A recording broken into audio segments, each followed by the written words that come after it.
I don't think there's anywhere on the south coast as attractive as St. Lou. No wonder they call it the Queen of Watering Places.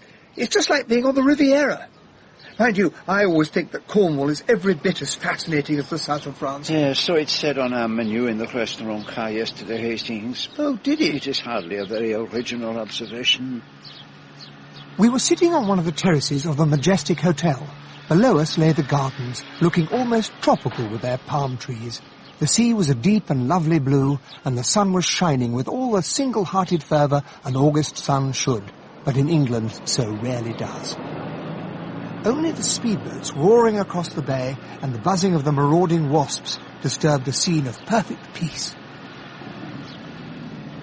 Tell me, Hastings, is there anything of interest in your paper? Well, nothing much to speak of. Trouble of some sort in China, a swindle in the city, and an outbreak of parrot disease. How very curious. Still no news of Captain Seaton. Well, the man who was flying around the world in that, how is he called? A seaplane. No. There is another word. An amphibian. That is it. The Albatross.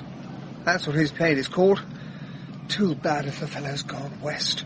But he could always have come down by one of the more remote Pacific islands. Let us trust not one inhabited by cannibals. He must be a pretty plucky chap. That sort of courage makes one feel it's a great thing to be an Englishman. It consoles for the defeats at Wimbledon. Oh, I didn't mean... me, I am not an amphibian like the machine of the unfortunate Captain Seaton. I prefer to live in one element, the earth. It is good enough for me. Are you never tempted to renew your detective activities, this passive life? Suits me admirably. To sit in the sun, what could be more charming? To step from your pedestal at the zenith of your fame, what could be a grander gesture? To hear people say, that is Hercule Poirot. There never was anyone like him. There never will be. I am satisfied. I ask no more. Hercule Poirot has solved his last case. Aren't you afraid of tempting the gods? Impossible, mon ami, that anything should shake the will of Hercule Poirot. Impossible, Poirot? You're right, my friend. One should not use such a word. I do not say that if a bullet should strike the wall by my head, I should not investigate the matter. One is human after all. What was that? Only a pebble, mon ami. Yes. One is human, one is the sleeping dog, but the sleeping dog can be roused. Let us descend into the garden. He set off ahead of me down the steps, which led from the terrace to the rose garden, and as he did so, a girl came hurrying up towards us. What about Peril? Are you all right? It is my ankle. Let me help you up. Here, Peril, take my arm. 1,000 pardons. Just take it slowly. Oh, mademoiselle, you are most kind. I regret exceedingly. My foot, he pains me considerably. Can you stand on it? It is the turned ankle, that is all. In a few minutes all will be well, but if you could help me over to that chair, Hastings. Of course. You and mademoiselle between you, if she will be so very kind. Just hold on to me. There you are. Thank you. I think I'd better go and get a doctor. No. That is not necessary. The ankle turned, that is all. But in a little minute it will have been forgotten. Mademoiselle, I thank you 1,000 times. Please, sit down, I beg you. I really think you ought to get it seen to. Oh, mademoiselle, I assure you it is a bagatelle. In the pleasure of your society, the pain passes already. I'm very flattered. It was very fortunate that you happened to be passing, mademoiselle. You are staying at the hotel? Oh, no. I'm meeting some friends in the lounge for cocktails. I live at End House. End House? Over there, out on the point. Rather an eerie-looking place. Like something out of Edgar Poe. The House of Usher, perhaps. Anyway, I love it. But the place is going to rack and ruin. You are the last of an old family, mademoiselle? Oh, we're nothing very important. But there have been Buckleys there for 200 or 300 years. My brother died 3 years ago, so I'm the last of the family. Oh, that is sad. You live there alone? I wouldn't really put it like that. I'm away a good deal, and when I'm home there's usually a cheery mob coming and going. That is so modern.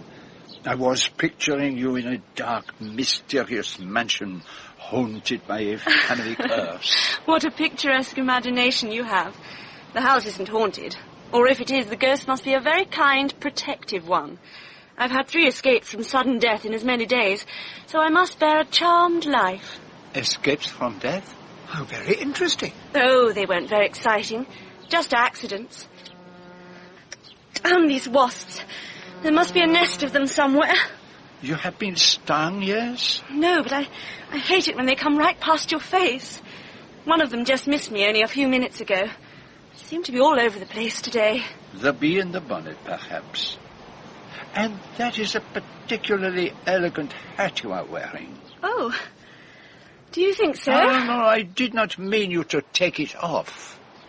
Her dark hair was ruffled and gave her an elfin look. In fact, there was something elfin about her altogether. The small, vivid face, the enormous dark blue eyes, something haunting and arresting. Was it a hint of recklessness? And there were dark shadows under her eyes. And now I really must be going. They'll be wondering where I've got to. Nick! Nick! What did I tell you? So that's where you've been hiding. Fred is absolutely desperate for a drink. I was just coming. This is Commander Challenger. Of the British Navy, I presume.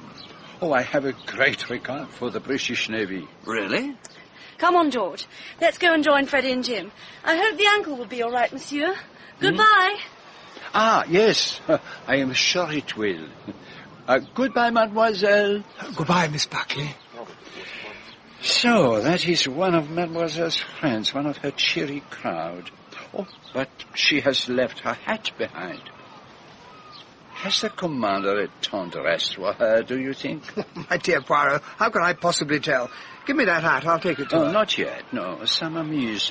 Really, Poirot? I grow old and childish, but I am not so completely imbecile as you think. We will return the hat later to End House, and thus gain another opportunity of meeting the charming Miss Nick. Poirot, I believe you've fallen in love. She is a pretty girl, is she not? Why are you so interested in her? No, you are under a misapprehension, my friend. I may be interested in the lady, it is true, but I am much more interested in her hat. In her hat? You see the reason for my interest? Perfectly plain, fawn felt, with a wide brim. No, I did not ask you to describe the hat. Regard more closely, my dear old imbecile. It is not necessary to use the little grey cells. The eyes will do. Oh, I see what you mean. There's a hole in the brim. Did you observe the way mademoiselle flinched when that creature flew past?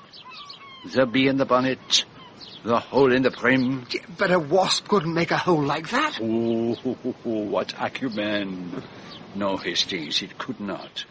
But a bullet could. A bullet? Mais oui. A bullet like this one. Where did you get hold of that? A spent bullet. It was that which fell at our feet when we were talking together on the terrace. And I thought it was just a pebble. Was that why you went through that pantomime about twisting your ankle? You see at last. I wished to make the acquaintance of Mademoiselle Nick because I believed that it was at her that the bullet was fired. 1 inch of a difference, and the hole would not have been through the hat, but through the head. Good Lord. But he made a grave mistake, that would-be murderer, when he shot at his victim within a dozen yards of Hercule Poirot. And what was it that Mademoiselle herself said? That she'd had 3 escapes from sudden death in as many days. Exactly, my friend. And now there has been a 4th. The Peril is very close at hand.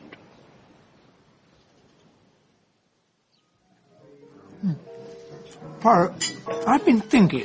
An admirable exercise, mon ami. Continue it. That shot must have been fired quite close to us.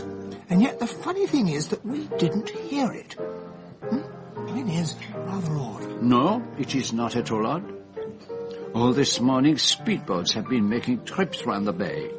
Ma foi, you could fire a machine gun almost and never notice it when one of those abominations goes popping out to sea. And here comes Mademoiselle Nick and more of her cheery crowd. Evidently they are going to take lunch here, and therefore, when a suitable opportunity presents itself, I must return the hat. For the remainder of our meal, my friend was silent and unusually distant, keeping his eye entirely on Miss Buckley and her friends. Challenger was sitting next to her, and there was a tall, fair, rather exquisite young man with a supercilious manner and a tired drawl. The woman sitting beside him was an unusual type. A weary Madonna describes her best. Her face was dead white and emaciated, yet curiously attractive.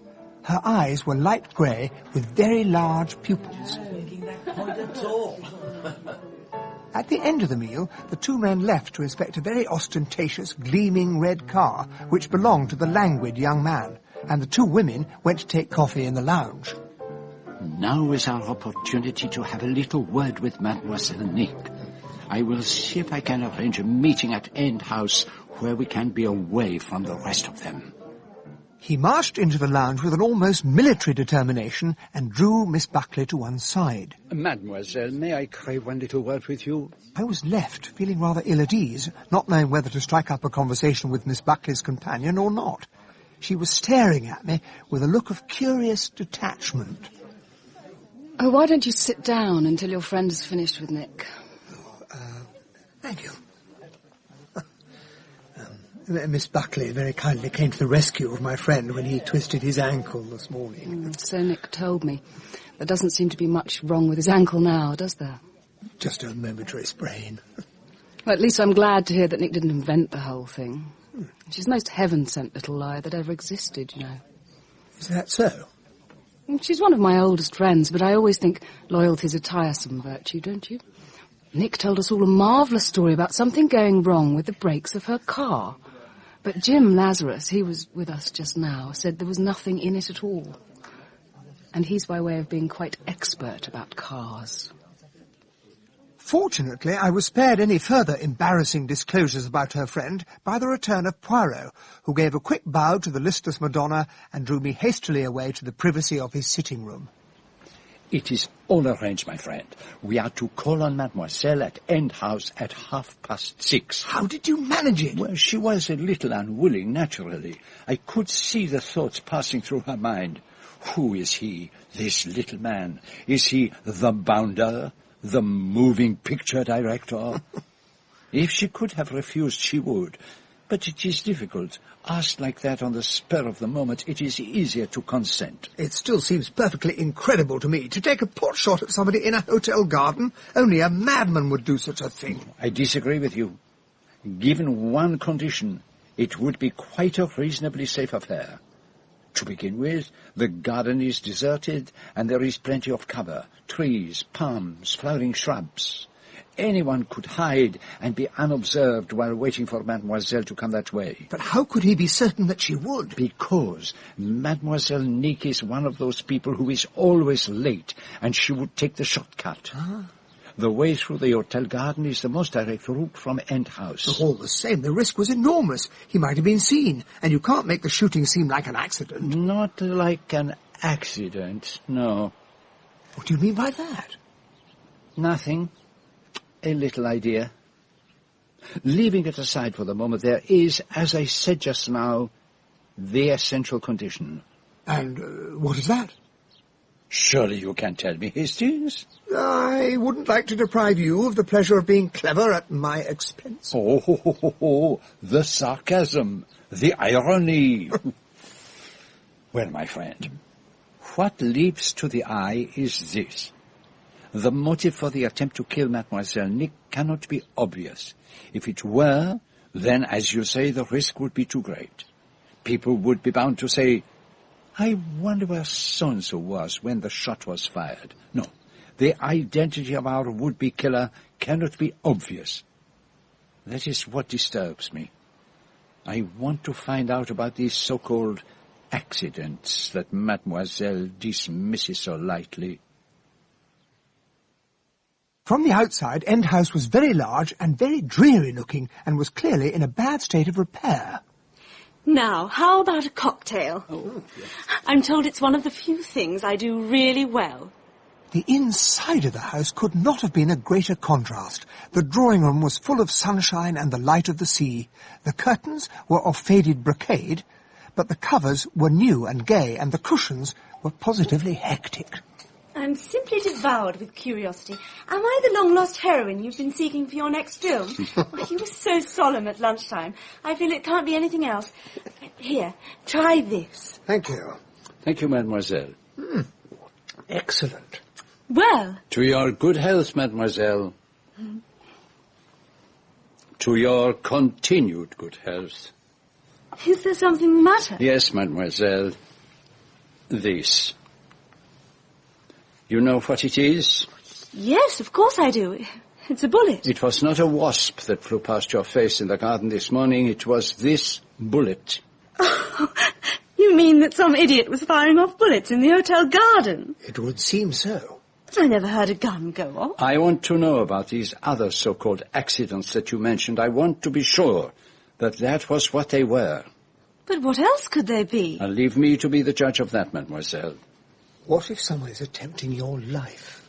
But who on earth would want to kill me? I'm not the beautiful young heiress. I only wish I were worth killing. But I'm afraid there isn't a hope. Will you tell me about these accidents, mademoiselle? Of course, but there's really nothing to it. I'm sorry I even mentioned them. There's a heavy picture that hangs over my bed. It fell down in the night. As luck would have it, I happened to hear a door banging somewhere in the house, and I went down to shut it. Otherwise, it would probably have bashed my head in. And what about accident number 2? Oh, that's even more feeble. There's a scrambly cliff path down to the sea, which I use most days when I go to bathe. A boulder got dislodged somehow and came roaring down, just missing me. It gave me the fright of my life. I'm sure it must have done. The third thing was quite different. Something went wrong with the brakes of my car. I don't quite know what. The garage man did explain, but I couldn't really follow it. If I'd gone down the hill towards the town, there would have been a devil of a smash. But owing to my always leaving something behind, I turned back and only ran into the laurel hedge. And you can't say what the actual trouble was? If you really want to know, you can ask them at Mott's garage. I think what it boiled down to was that something had come loose or been unscrewed. Where do you keep your car, mademoiselle? In the shed, round the other side of the house. So anyone could tamper with a car without being noticed? Well, yes, I suppose so. Oh, but it's so silly. No, mademoiselle, it is not silly. I tell you, you are in grave danger. Do you know who I am? I'm afraid I don't. Should I? I am Hercule Poirot. Oh, yes. You are not at ease. That means, I suppose, that you have not read my books. Well, no, not all of them, but I know the name, of course. Mademoiselle, you are a polite little liar. I forgot, you are only a child. You would not have heard. So quickly does fame pass. My friend will tell you. Monsieur Poirot was a great detective. Oh, is that all you can find to say? Tell mademoiselle that I am a detective unsurpassed, the greatest that ever lived. Well, that's no longer necessary. You've told her yourself. Ah, yes, but one should not have to sing one's own praises. There's no point in keeping a dog and having to bark oneself. Who is the dog, by the way? My name's Hastings. Oh, 1066 and all that. Oh, but seriously, it's very kind of you and all that. But it's nothing more than a series of silly accidents. You are as obstinate as the devil. Well, that's where I get my name from. My grandfather was supposed to have sold his soul to the devil. Everyone round here called him Old Nick. Oh, he was a wicked old man, but great fun. I adored him. I went everywhere with him. And so they called us Old Nick and Young Nick. My real name is Magdala. What a very unusual name. Yes, it's a kind of family one. There have been lots of Magdalas in the Buckley family. There's one on the wall over there. Oh, and very beautiful she is, too. And the portrait over the mantelpiece, is that your grandfather, mademoiselle? Yes, that's Old Nick. Quite striking, isn't it? Well, Jimmy Lazarus wanted to buy it. He offered me £50 for it, but I wouldn't sell. I've got a great affection for old Nick. There was a saying round here that everything he touched turned to gold. But he was a gambler and soon ran through it all. When he died, he left hardly anything beside the house and the land. Listen to me, mademoiselle, and I implore you to be serious. Your life is in great danger. Today somebody shot at you with a Mauser pistol. A Mauser? Yes. Why do you ask? Do you know of anyone who has a Mauser pistol? I've got one myself. You have? Yes, it was my father's. He brought it back from the war, and it's been knocking around the house ever since. I saw it only the other day in the drawer of the bureau. Perhaps you should check that it is still there. Anything to keep the great detective happy.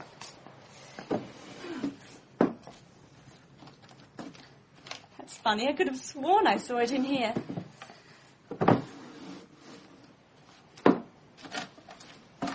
I must have dreamt it. No, it's not here. I expect it's somewhere around. You remember, Hastings, that I told you I had a little idea? Well, it was correct.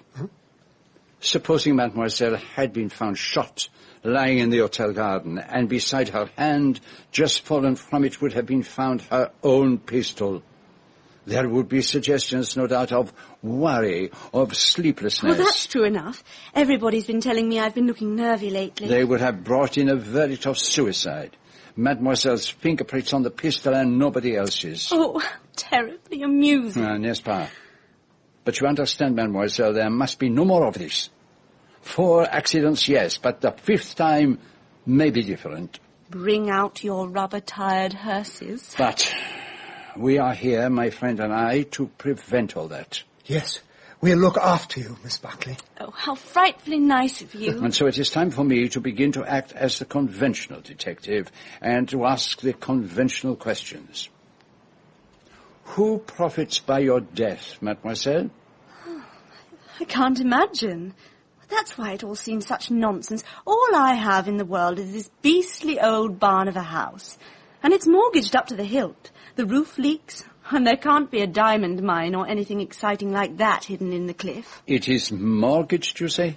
Yes, I had no alternative. You see, there were 2 lots of death duties on top of one another. First, my grandfather died, just 6 years ago, and then my brother. That just about put the lid on the financial position. And your father? He was invalided home from the war, then got pneumonia and died in 1919. And after you, mademoiselle, who is your nearest relative? My cousin, Charles Weiss. He's a solicitor in St. Lou. Quite good and worthy, but very dull. Does he manage your affairs for you? I suppose you could say that, not that I've really any to manage. He fixed up the mortgage for me and made me let the lodge. The lodge? And to whom is it let? To some Australians. Croft, their name is. Too terribly friendly for words. Always bringing me sticks of celery and peas and that sort of thing. Mrs. Croft's a cripple and lies on the sofa all day. But they pay the rent, and that's what matters. And now for your friends, mademoiselle, the ones with whom you are lunching today, for instance.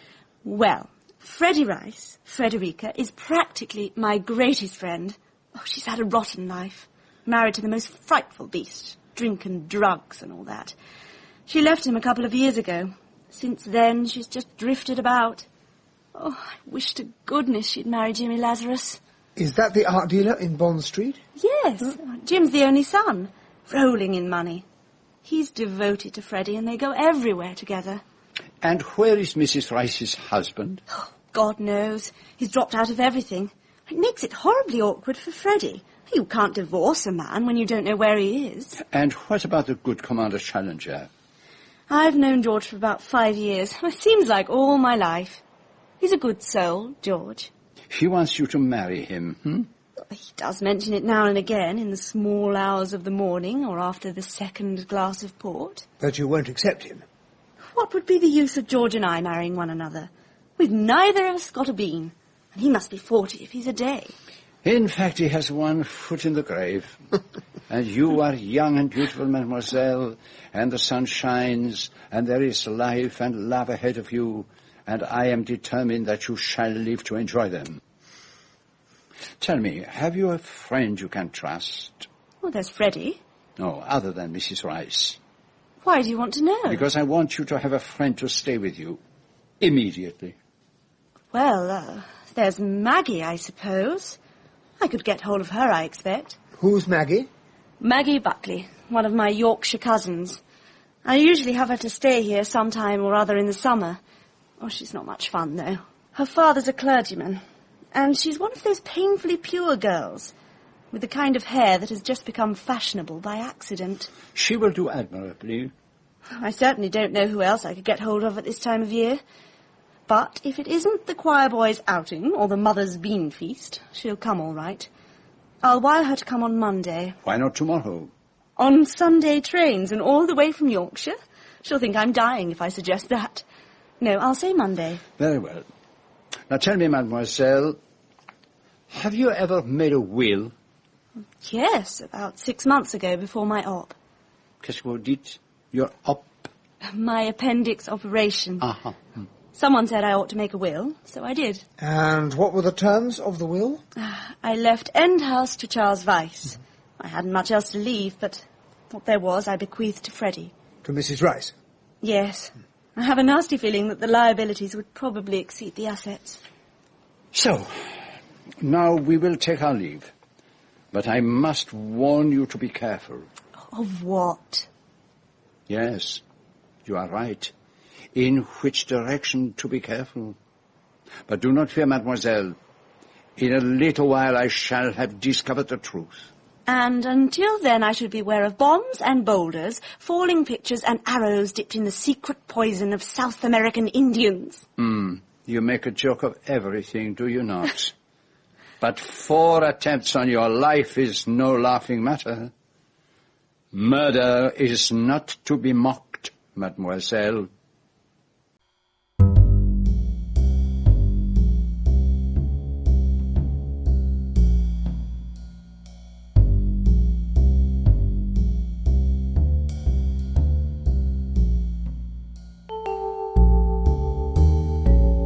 The path leads down the cliff to the sea. That is where the boulder so narrowly missed Mademoiselle Nick. She had a very fortunate escape. Poirot, there is something I think I should tell you. Then tell me. At lunchtime in the hotel, while you were talking to Miss Buckley, I had a little chat with her friend, Mrs. Rice, or at least she did most of the talking. And what did she talk about? Nick Buckley. Mrs. Rice said she was the most amazing little liar and that she had invented the whole story of something going wrong with the brakes of her car. She said that her friend Mr. Lazarus told her there was nothing in it at all. Ah, tiens, c'est intéressant, ça. There is, of course, the type that tries to draw attention to itself by having marvelous escapes from death. You don't think that Mademoiselle Buckley is like that? No, I think not. You observe that we had great difficulty in convincing her of the danger in which she stands. But why should Mrs. Rice say that? What was her motive? It is interesting.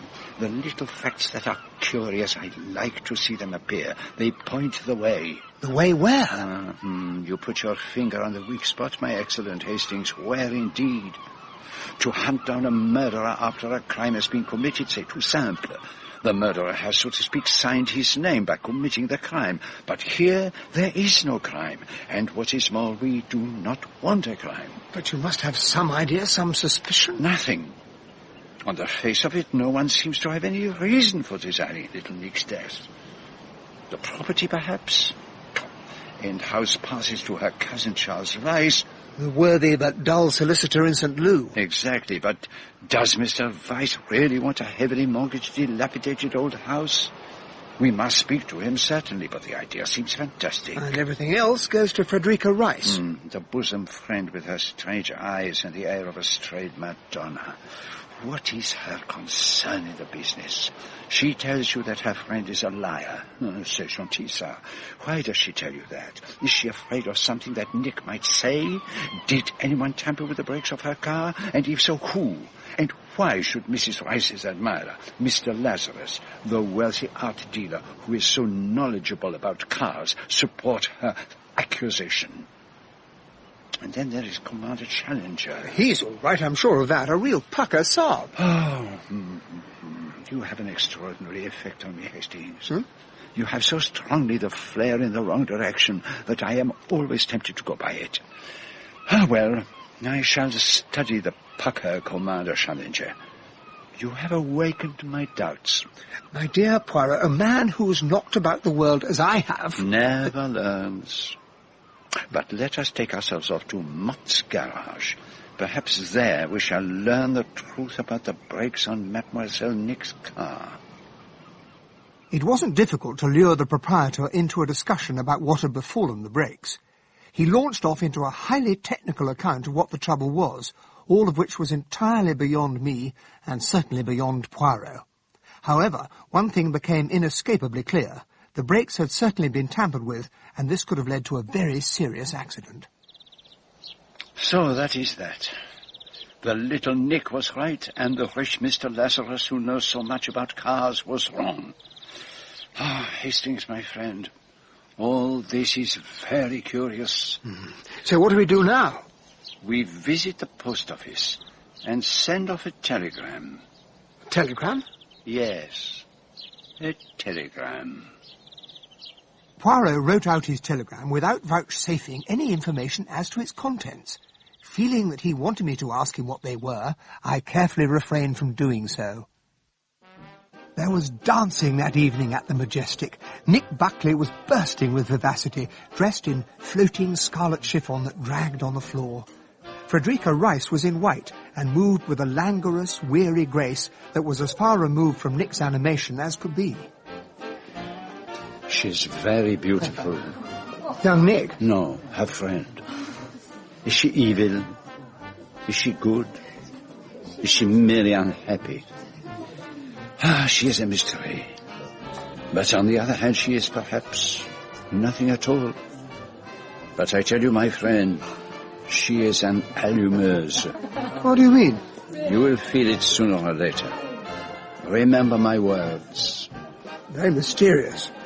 Why don't you go and have a word with her yourself? I am anxious to have a word with you, madame, while your friend is dancing. Oh, really? What about? I do not know whether she has told you. An attempt was made on her life this morning. What do you mean? Mademoiselle Buckley was shot at in the garden of the hotel. Did Nick tell you this? No, madame. I happened to see it with my own eyes. Here is the bullet. But that... It was no fantasy of Mademoiselle's, I can vouch for that. And several other very curious accidents have happened in the last few days. Perhaps you've not heard. You only arrived here quite recently, did you not? Yes. I had been staying with friends at Tavistock. At Tavistock? I wonder, madame, what were the names of the friends with whom you were staying? Is there any reason I should tell you that? Oh, 1,000 pardons, madame. I am most maladroit. But I myself have friends at Tavistock, and I thought that perhaps you might have met them there. Buchanan, that is their name. No, I can't remember anyone called that, but don't let's talk about boring people in Tavistock. I want to know about Nick. Who shot at her, and why? I do not know, as yet, but I shall find out.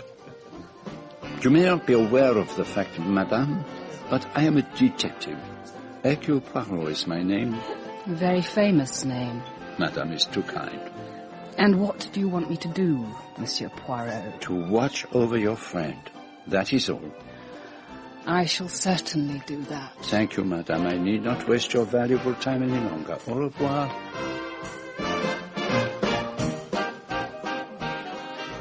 I think you're rather showing your hand, Poirot. What else can I do? It lacks subtlety, perhaps, but it makes for safety. At any rate, one thing emerges plain to see. What's that? The beautiful Frederica Rice was not at Tavistock. Where was she? Oh, see, the handsome Lazarus has returned. She is telling him.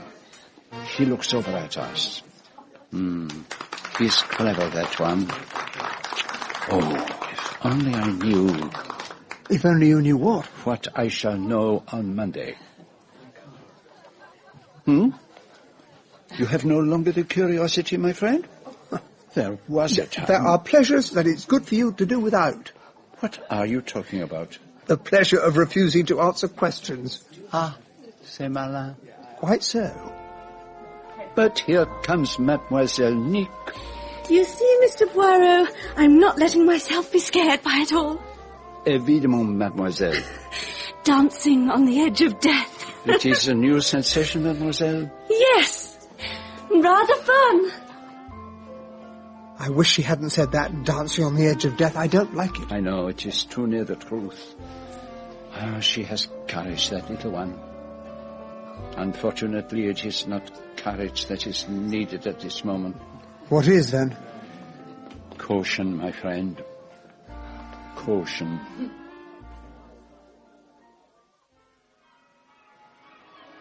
The following day was Sunday. A beautiful, calm English Sunday. All I wanted was to sit on the terrace and let the morning gently drift by. But Poirot was most unusually energetic. Come, my friend, we will try a little experiment. Monsieur Lazarus and Madame Frederica have gone for a ride in the car and taken Mademoiselle Nick with them. The coast is clear. We went down the steps from the hotel and walked across to the headland and came to an inconspicuous little gate, rather rusty on its hinges. End house private. The French windows onto the veranda were open, and we passed straight into the drawing room and up the stairs to Nick's bedroom. You see how easy it is, Hastings. No one has observed us. We could do any little affair we had to do in perfect privacy, like cutting through the wire on this picture so that it would be bound to snap before a few hours had passed. It looks very heavy, that picture. Nick had a lucky escape. There's someone in the house. Did I not say how easy it was? I think we should find out who this someone is. What the hell are you doing in here? Ah, it is Mr. Croft, is it not? Yes, that's right, but Let us go down to the drawing room. We can talk more comfortably there. So what's all this about, then? How do you know my name? I will introduce myself. Hercule Poirot, at your service. The detective chap. Oh, I've heard all about you. In Australia? Oh, yes. We've followed lots of your cases. But the local paper said you were here. The local paper? The St. Louis Herald. Oh, the famous French detective. Belgian. But it makes no matter. This is my friend Captain Hastings. Pleased to meet you. Oh, hi. What were you doing in Nick's room? Were you looking for something? Oh, it's all very simple. The other night, a picture fell from over Mademoiselle Buckley's bed. She may have told you about it. She certainly did. She was lucky not to have her skull cracked open. I promised her that I would bring her a special chain, one that would not snap. And since she told us that she would be out this morning, I take the opportunity to do the necessary measurements. So, that's all it is. If you're not too busy, Mr. Poirot, could you spare the time to come back to the lodge? Have a cup of tea. Australian fashion, huh? Meet the wife? She'd be tickled pink to meet you. You are too kind, Monsieur Croft. We shall be delighted. You have all the measurements correctly, Hastings? What? Oh, yes, of course. Then follow me. The lodge is only just across the garden. Have you been in England long, Mr. Croft? We'd always wanted to visit the old country. We took a trip to the continent. Paris, Rome, Florence, all that sort of stuff. But when we were in Italy, there was this train accident. My wife was pretty badly hurt. Spine injury. Oh, what a sad misfortune. And so we came here. Found this place. Just what we were looking for. Not too many cars about. No noisy gramophones. Ah, here we are. Cooey! I brought someone really special for you, Mother. I read all about that blue train case, Mr. Peril. That poor Mrs. Kettering and the Heart of Fire. But didn't I read somewhere that you'd retired? Given up for good and all? Ah, madame, you must not believe all you read in the newspapers. So you still carry on the business? If I find a case that interests me. And you're sure you're not down here on business now, Mr. Poirot? Calling it a holiday may be all part of the game. You mustn't ask Mr. Poirot embarrassing questions, Bert, or he won't come again. Mr. Poirot and his friend were helping Miss Buckley get a new chain for that picture, Mother. The one that fell. Yes, we were just measuring it up. That poor little girl might have been killed. She's a live wire and no mistake. Not much liked in the neighbourhood, or so I've heard. Well, that's the way in these stuck-up English places. I don't wonder she doesn't spend much time down here. And that long-nosed cousin of hers has no more chance of persuading her to live down here than a woman does... Don't gossip, Millie. Aha. So the wind is in that quarter. Monsieur Charles Weiss is in love with our little friend. Oh, he's silly about her. But Miss Buckley won't marry a country lawyer. She's a sweet girl. But I'm concerned about her. She's had what I call a haunted look lately. And that worries me. I've got my reasons for being interested in that girl, haven't I, Bert? No need to go into that, Mother. Now, Mr. Poirot, I wonder if you'd be interested in seeing some snapshots of Australia. It was half an hour before we finally escaped, but the Crofts were nice people, I thought. Typical Australians. You did not think that they were perhaps a shade too typical? Calling out cooey and showing us all those photographs, on which, as it happens, neither of them appeared? Were they not perhaps playing their parts a little too thoroughly? What a suspicious old devil you are, Poirot. You are right, mon ami. I am suspicious of everyone, of everything. But then, Hastings, this is a situation in which we can take nothing and no one at face value. On Monday morning, we had just finished breakfast when Nick Buckley was shown up to Poirot's room. The circles under her eyes were darker than usual. I've had a telegram from my cousin Maggie. She's arriving at 5:30 this afternoon. I hope that makes you happy, Mr. Poirot. I am very relieved to hear it. Some of my fears at least can be laid to rest. Oh, I wouldn't count on it. Maggie's got no kind of a brain. Good works is about all she's fit for. That and never seeing the point of jokes. Freddie Rice would be 10 times better at spotting hidden assassins.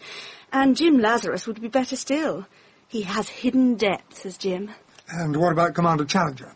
Oh, George, he'd never see anything till it was under his nose. But he'd let them have it if it came to a showdown. Well, let us hope that it will not. Oh, I don't know. It's all great fun, isn't it? Is it, mademoiselle? No. No, it isn't. I'm afraid.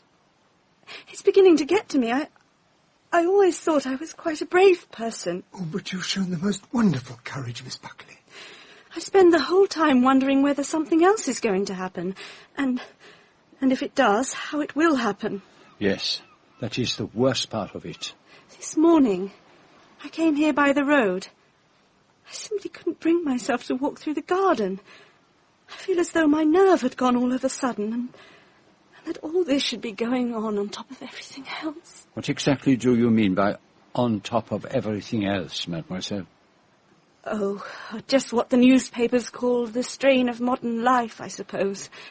Too many cocktails, too many cigarettes. No, you are not being honest with me. But I've told you every single smallest thing. About the accidents, yes. But you have not told me everything that is in your heart, in your life. Can anyone do that? Perhaps, mademoiselle, it is not your secret. If you think I know something about somebody else or have my suspicions, you're wrong. It's having no suspicions that's driving me mad. I'm not a fool. I can see that if these accidents aren't accidents, they must have been engineered by somebody very close at hand. And you have no idea whom that person might be? Not in the very least. Do you know a queer wish I have always had? I want to produce a play at End House. I've seen all sorts of plays performed there in my mind. And now it's as though a drama really were being staged there. Only I'm not producing it. I'm in it. I'm probably the person who dies in the first act. No, mademoiselle, this will not do. This is hysteria. Oh. Did Freddie tell you I was hysterical? You mustn't always believe what she says. There are times when she isn't quite herself. Tell me, mademoiselle, have you ever thought of putting End House up for sale? I've thought about it, but that's as far as I've ever got. Would you consider selling it if you got a good offer? No, I don't think I would. Not, I mean, unless it was such a ridiculously good one that it would be foolish to turn it down. Quite so, I understand. By the way, there are fireworks tonight, Regatta Week and all that. I'm having a little dinner party at 8 o'clock. You can see the fireworks splendidly from the garden.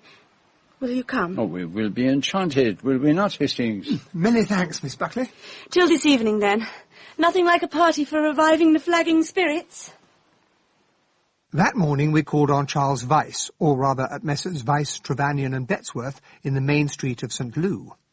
He was tall, pale and impassive, and beginning to go a little bald. Poirot had brought a document with him on which he said he needed Mr. Vyse's guidance. It was all settled in a matter of minutes. I am very much obliged to you.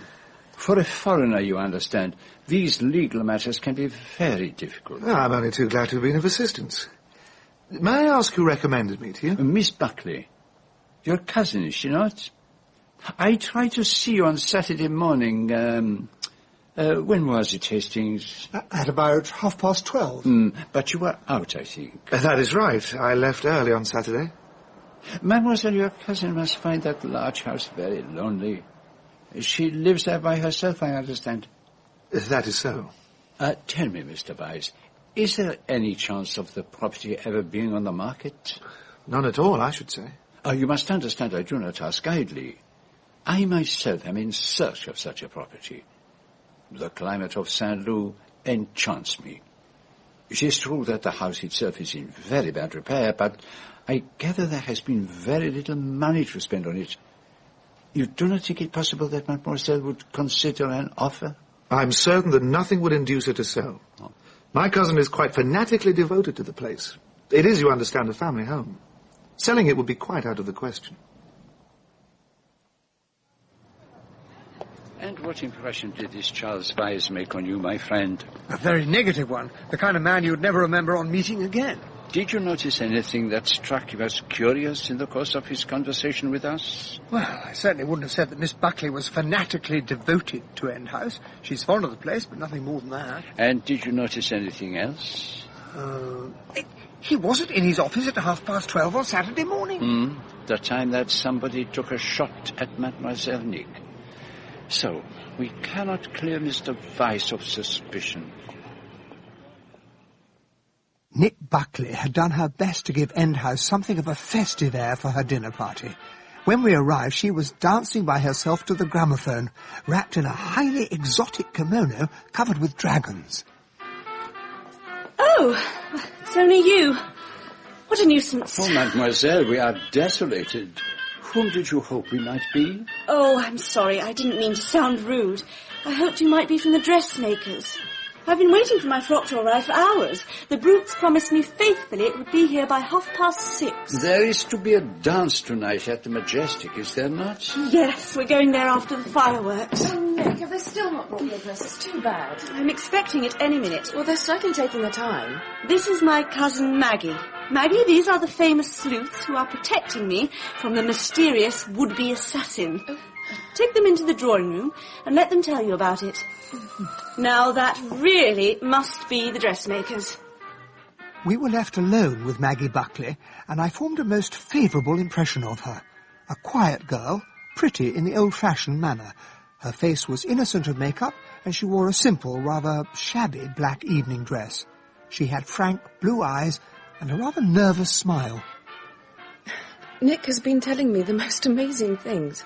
Someone took a pot shot at her with a gun in a hotel garden, and a boulder missed her by inches, and the brakes of her car have been tampered with. Surely she must be exaggerating. Whoever in the world would want to kill Nick? Nevertheless, I assure you, Mademoiselle, that it is the truth. Well, if you think so, Mr. Poirot. I must say, Nick seems rather fey tonight. I can't tell what's the matter with her. She's behaving with great courage, determined to carry on as usual. It's the only way, isn't it? I mean, whatever one's feelings are, it's no good making a fuss about them. It only makes it uncomfortable for everyone else. At about 7:30, Frederica Rice and Mr. Lazarus swept in. She was wearing a blue gown that made her look more like a Madonna than ever, although a very fragile one. Nick came dancing in to greet them. What a simply wonderful shawl, Nick. Red, like old Chinese lacquer. Where on earth did you get it? It's a family heirloom, Jimmy, brought back by great-great-great-Uncle Timothy from his travels in the East. Quite amazing. I've never seen anything like it. Oh, it's warm, that's the main thing. I shall need it while we're watching the fireworks. That black dress sets it off marvellously. I don't think I've ever seen you in black before. I thought you hated yourself in it. Is there any particular reason?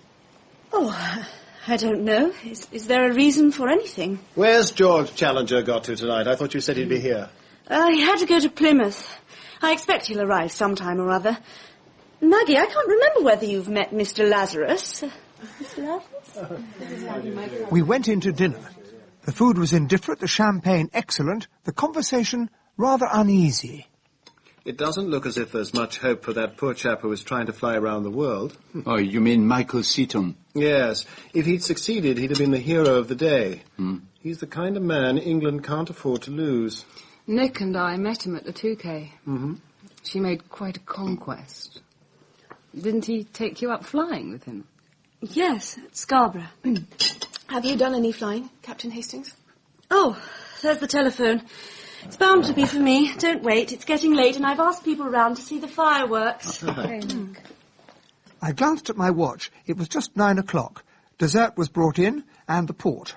Poirot and Lazarus talked about art. Frederica Rice gazed abstractedly out of the window, and I did my best to keep a conversation going with Maggie. Well, I do so agree, but it's always like that, isn't it? Come on out, all of you. It's nearly time for the fireworks, and the animals are coming in 2 by 2.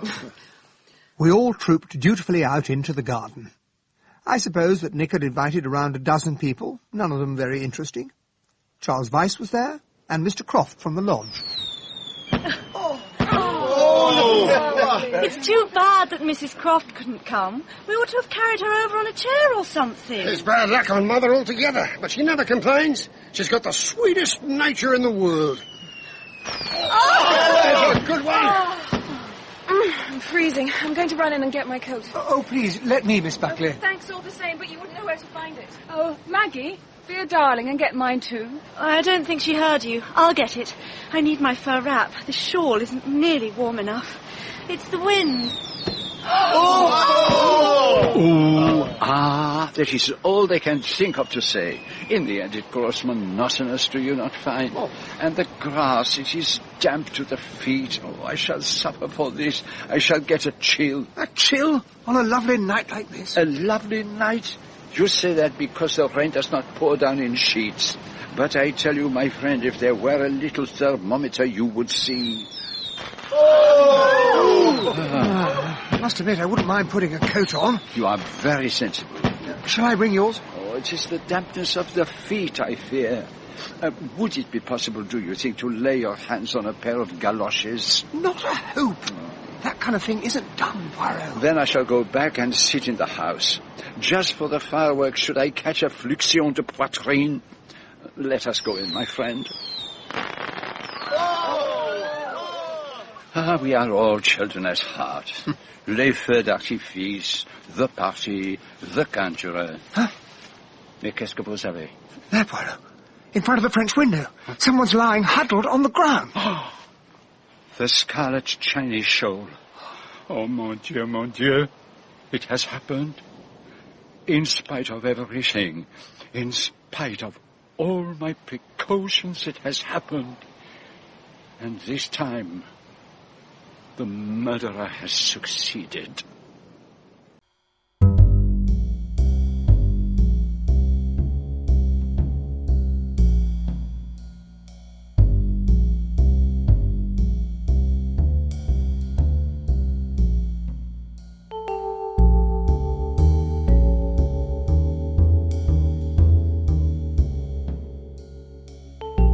I have left her side. You mustn't blame yourself, Poirot.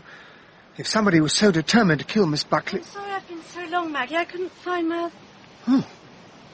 What is it? What's happened? Maggie. Oh, Maggie. Yes, Maggie. I thought that it was you, mademoiselle. Is she dead? Yes, mademoiselle. She is dead. But why? Who could have wanted to kill Maggie? It was not her they meant to kill, mademoiselle. It was you. They were misled by the shawl. Oh, my God. Why couldn't it have been me? I don't want to live. Now. I'd be glad. Happy to die. Take Mademoiselle Nick into the house, Hastings, and then telephone the police. Tell them someone has been shot. And then get back to Mademoiselle immediately. She must on no account be left on her own. I helped the half-fainting girl through the French windows of the drawing-room and laid her on the sofa. I was trying to locate the telephone out in the hall when Ellen, the housekeeper, suddenly appeared. What is it, sir? Has something happened? Yes, where can I find the telephone? There's nothing wrong, is there, sir? There's been an accident. Somebody's been hurt. I must ring the police. Who's been hurt, sir? Miss Buckley, Miss Maggie Buckley. Miss Maggie?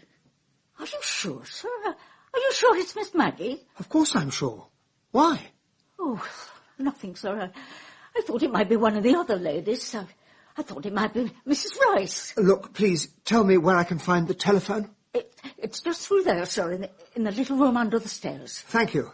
If you'd like me to... No, that's all. Oh, can you tell me where I can find some brandy? It's on the little table by the dining room window, sir. Well, wouldn't it be better? No, I'll see to it. Now, leave me. Please? Yes, sir. Of course, sir. I made my report to the police and rang up the doctor, and then took Nick a glass of brandy. She was trying to sit up. It's so awful. It's all so awful. Everything. I know, my dear, I know. No, you can't know. It's all such a waste. If only it had been me. You mustn't say No, that. you don't know. Poor Maggie. Poor dear old Maggie, who never harmed a soul in her life. We shared all our secrets together. That this should happen to her. I feel as though I killed her. Poirot remained out in the garden, conferring with the doctor and the police for what seemed like hours. Eventually he came in with the inspector, who was clearly no stranger to Nick. Not impeding traffic this time, Inspector. This is a terrible business, Miss Buckley. Mr. Poirot tells me that you were shot at in the grounds of the Majestic Hotel the other morning. That's what he told me. I thought it was a wasp, but apparently it wasn't. And I gather there were some peculiar accidents before that. I'd just like to know how it came about that your cousin happened to be wearing your shawl tonight. We came into the house to fetch our coats. It was rather cold watching the fireworks in the garden. I threw the shawl onto the sofa here, and Maggie and I went upstairs. I got the coat I'm wearing now and found a wrap for Freddie. Freddie? My friend, Mrs. Rice. Then Maggie called out that she couldn't find her coat. She went downstairs to look for it, but she still couldn't find it. I called down to tell her that I'd bring her something of my own, but she said it didn't matter. She'd take my shawl. She must have gone out then. No, you mustn't distress yourself, Miss Buckley. Just tell me this. Did you hear the shot? Or shots? No. All I could hear was the fireworks. That's just it. You'd never notice a shot with all that going on. Probably the work of some homicidal maniac. Well, I won't need to ask you any more questions tonight, Miss Buckley. Thank you, Inspector. Good night, miss. I'm more sorry about this than I can say. I have been talking to your doctor, and with your approval, of course, mademoiselle, we think it would be best if you were to spend a few days in a private nursing home. Because of the shock? I want you to feel safe, mon enfant, and I want to feel that you are safe. You understand? Yes, I understand, but I don't think that you do. Hmm? I'm not afraid anymore. I don't care one way or another. If anyone wants to murder me, they can. What's happened? There's a policeman at the gate. He said there'd been a murder. Is it Nick? It's all right, George. Don't be an idiot. I'm quite safe. God, but somebody's dead. The policeman said so. Yes, Maggie. Poor old Maggie. Now come, Miss Buckley. I will take you to the doctor's car. We will ask the housekeeper to pack a few things for you. That's very considerate of you, Mr. Poirot. I don't want to stay here any longer. What's the matter? Where's he taking her? To a nursing home. It's all been the most terrible shock for her. What a simply ghastly tragedy. Poor Maggie. Come and have a drink, Commander. You're all to pieces. I don't mind if I do. You see, I thought it was Nick who'd been killed. I doubt if I shall ever forget the night that followed. Poirot was a prey to such an agony of self-reproach that I was quite alarmed. Ah, what it is to have too good an opinion of oneself. I am punished. I was too sure of myself. No. I had put a cordon round Mademoiselle, and the killer slipped through it under our very eyes. And now the position is changed for the worse. It may mean that not one life, but two will be sacrificed. You really think, then, that Nick Buckley's life is still in danger? Oh, my friend, for what other reason did I send her to the nursing home? I take the doctor into my confidence. He will make the arrangements. No one, not even her dearest friend, will be admitted to see Miss Buckley. You and I are the only ones permitted. You don't think that the inspector may have had a point, that it was the work of a madman? No. I am more than ever convinced that the murderer is someone in Mademoiselle's own circle. But surely tonight has ruled out that possibility. We were all together watching the fireworks. Oh, could you swear, Hastings, that no one left our little company there on the edge of the cliff? Is there any one person whom you could swear you had seen all the time? No, I don't think I could. On different occasions I noticed Frederica Rice, Lazarus, Croft, and Vyse, but all the time, no. Exactly. And yet where is the motive? Who can conceivably have had a reason for wanting to do away with Nick Buckley? But always we come back to the same problem. What is there to inherit? That telegram I sent the other day. Oh, yes. You were very mysterious about that. It was to an art expert in London. I wanted him to come down and inspect the portrait of Miss Buckley's grandfather, for which Monsieur Lazarus had offered her £50. Now, supposing, for instance, that it were worth several thousand. Oh, it is far-fetched, but we must neglect nothing that may bring us nearer the truth. And what did he say? He will come down tomorrow to examine it. Oh, but now I need to employ the little grey cells. I advise you, Hastings, to go to bed. No, not unless you do. Oh, most faithful of dogs. But you cannot assist me to think. At least I beg you, take the easy chair. You might find yourself taking, 40 blinks. It was daylight when I awoke. Poirot was sitting where he had been the night before. His attitude was the same, but his eyes were shining with that queer, cat-like light that I knew so well.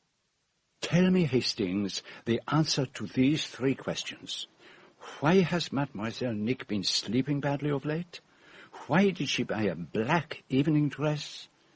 Why did she say last night, I have nothing to live for now? Well, as to the first, she said she'd been worried lately. Exactly. What has she been worried about? And as for the black dress, well, every woman wants a change sometimes. Oh, for a married man you have very little appreciation of feminine psychology.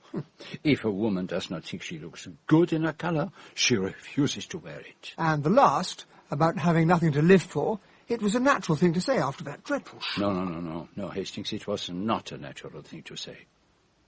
We have there a sudden psychological change. Now, what was it that caused that change? I've no idea. Think, Hastings. Think. Use the little grey cells. She was not like that before dinner. What happened towards the end of the meal? She went out to take a telephone call. You have got there at last. She went to answer the telephone, and she was absent for a long time, 20 minutes at least. Who spoke to her? Or was there really a telephone call at all? In those 20 minutes, I am convinced we shall find the keystone of the mystery. I know I am right. I had a bath and a shave and went down to breakfast. There was nothing about the evening's events in the morning papers, only confirmation that Captain Seaton's plane had crashed in the Pacific and there was no longer any hope of survival. I was still looking through the papers when Mrs. Rice came in and asked if I could take her up to see Poirot.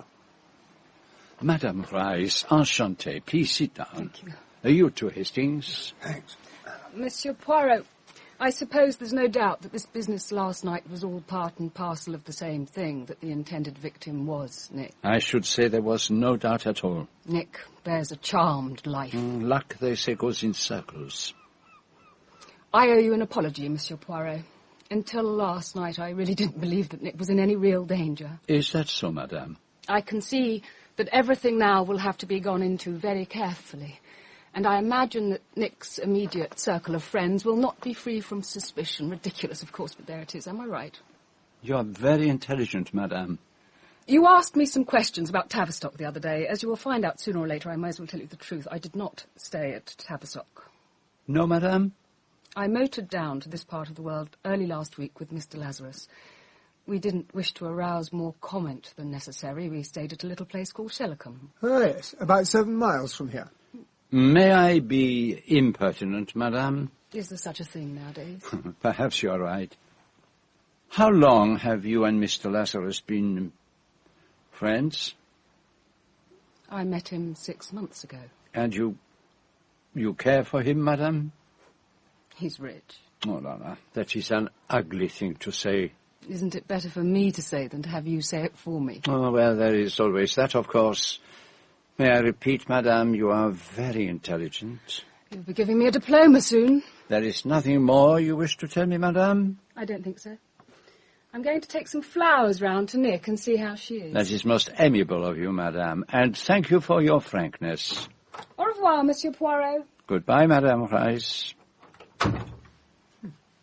She is intelligent, bien sûr, but not so intelligent as Hercule Poirot. What do you mean? That it is all very well to push the richness of Monsieur Lazarus down my throat. Yeah, I must say that rather disgusted me. No, mon cher. You always have the right reaction in the wrong place.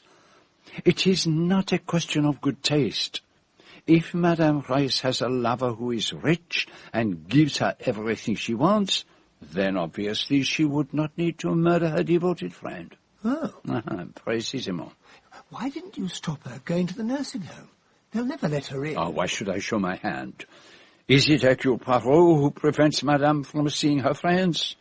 It is those tiresome doctors and nurses. Look here, Monsieur Poirot, what's going on? I rang up that damned nursing home where Nick is and asked what time I could go round and see her, and they say the doctor won't allow any visitors. I don't believe that Nick really isn't up to seeing anyone. I think you're at the bottom of this, Monsieur Poirot. Now, listen to me, mon ami. If one guest is admitted, others cannot be kept out. Others whose motives might not be as above suspicion as those of the good Commander Challenger. You comprehend? It must be all or none. And, since we all wish for the safety of Mademoiselle, it must be none. Point taken. No embargo on flowers, though, is there? Thank you, Monsieur Poirot. I'll send some straight away. And now, while the impetuous Commander and Mrs. Rice and perhaps the rich Mr. Lazarus all encounter each other in the flower shop, you and I will drive quietly to our destination. And find the answer to your 3 questions. No, if you wish, but as a matter of fact, I already know the answer. Huh? When did you find out? While I was eating my breakfast, Hastings. It stared me in the face. Tell me. No. I will leave you to hear it from Mademoiselle. It's good of you to come. You must be brave, Mademoiselle. There is always something to live for. I wish I could believe that. May I offer you my deepest sympathy? So you know. There's no point in trying to hide it any longer. Now that I shall no longer see him again. Courage, Mademoiselle. I haven't any courage left. I've used up every bit over these last weeks. Regard the poor Hastings. He has no idea what we are talking about. Michael Seaton, the man who was trying to fly around the world. I was engaged to him. Oh, I'm very sorry, Miss Buckley. He died like a hero. You heard the news last night? Yes, it was on the wireless. That telephone call was just an excuse. I wanted to hear the news alone. And how long had you been engaged to him? Since just after Christmas, but it had to be kept secret. Why was that? Because of Michael's uncle, old Sir Matthew Seaton. He was a complete crank. Thought women ruined a man's life. Somebody had jilted him, I think. He was frightfully fond of Michael. He put up the money for the Albatross and the round-the-world flight. If Michael had pulled it off, well, he could have asked his uncle anything. He'd have been world famous. His uncle would have come round. So you told no one? Not even Madame Rice? Oh, sometimes I wanted to, frightfully. Especially when his plane was reported missing. It was awful not being able to talk to anyone. You do not think that she may have guessed? I don't think so. Of course, she used to hint at things sometimes, about Michael and I being great friends and all that. But am I not right in supposing that Michael Seaton's uncle died a week or so ago? I seem to remember reading about it. Yes, that's right. And did you not consider telling Mrs. Rice even then? I suppose I might have told anybody. But Michael's round-the-world flight was on the front page of every newspaper. It would have seemed rather boastful to break the news that I was engaged to him. And Michael would have hated the publicity. Yes, I agree. You could not have announced it to the world at large. I only meant that you could have mentioned it privately to a friend. I did sort of hint it to one person. I thought it was only fair. But I don't know how much he took in. You told this person because he was in love with you? Perhaps. You once mentioned that you had made a will. Where is it, mademoiselle? Oh, it's knocking around. At Inn House? Yes, but I can't say exactly where. Oh, I'm frightfully untidy. It's probably in the writing table in the library, or it might be in my bedroom. You permit me to make a search? If you want to. Look anywhere you like.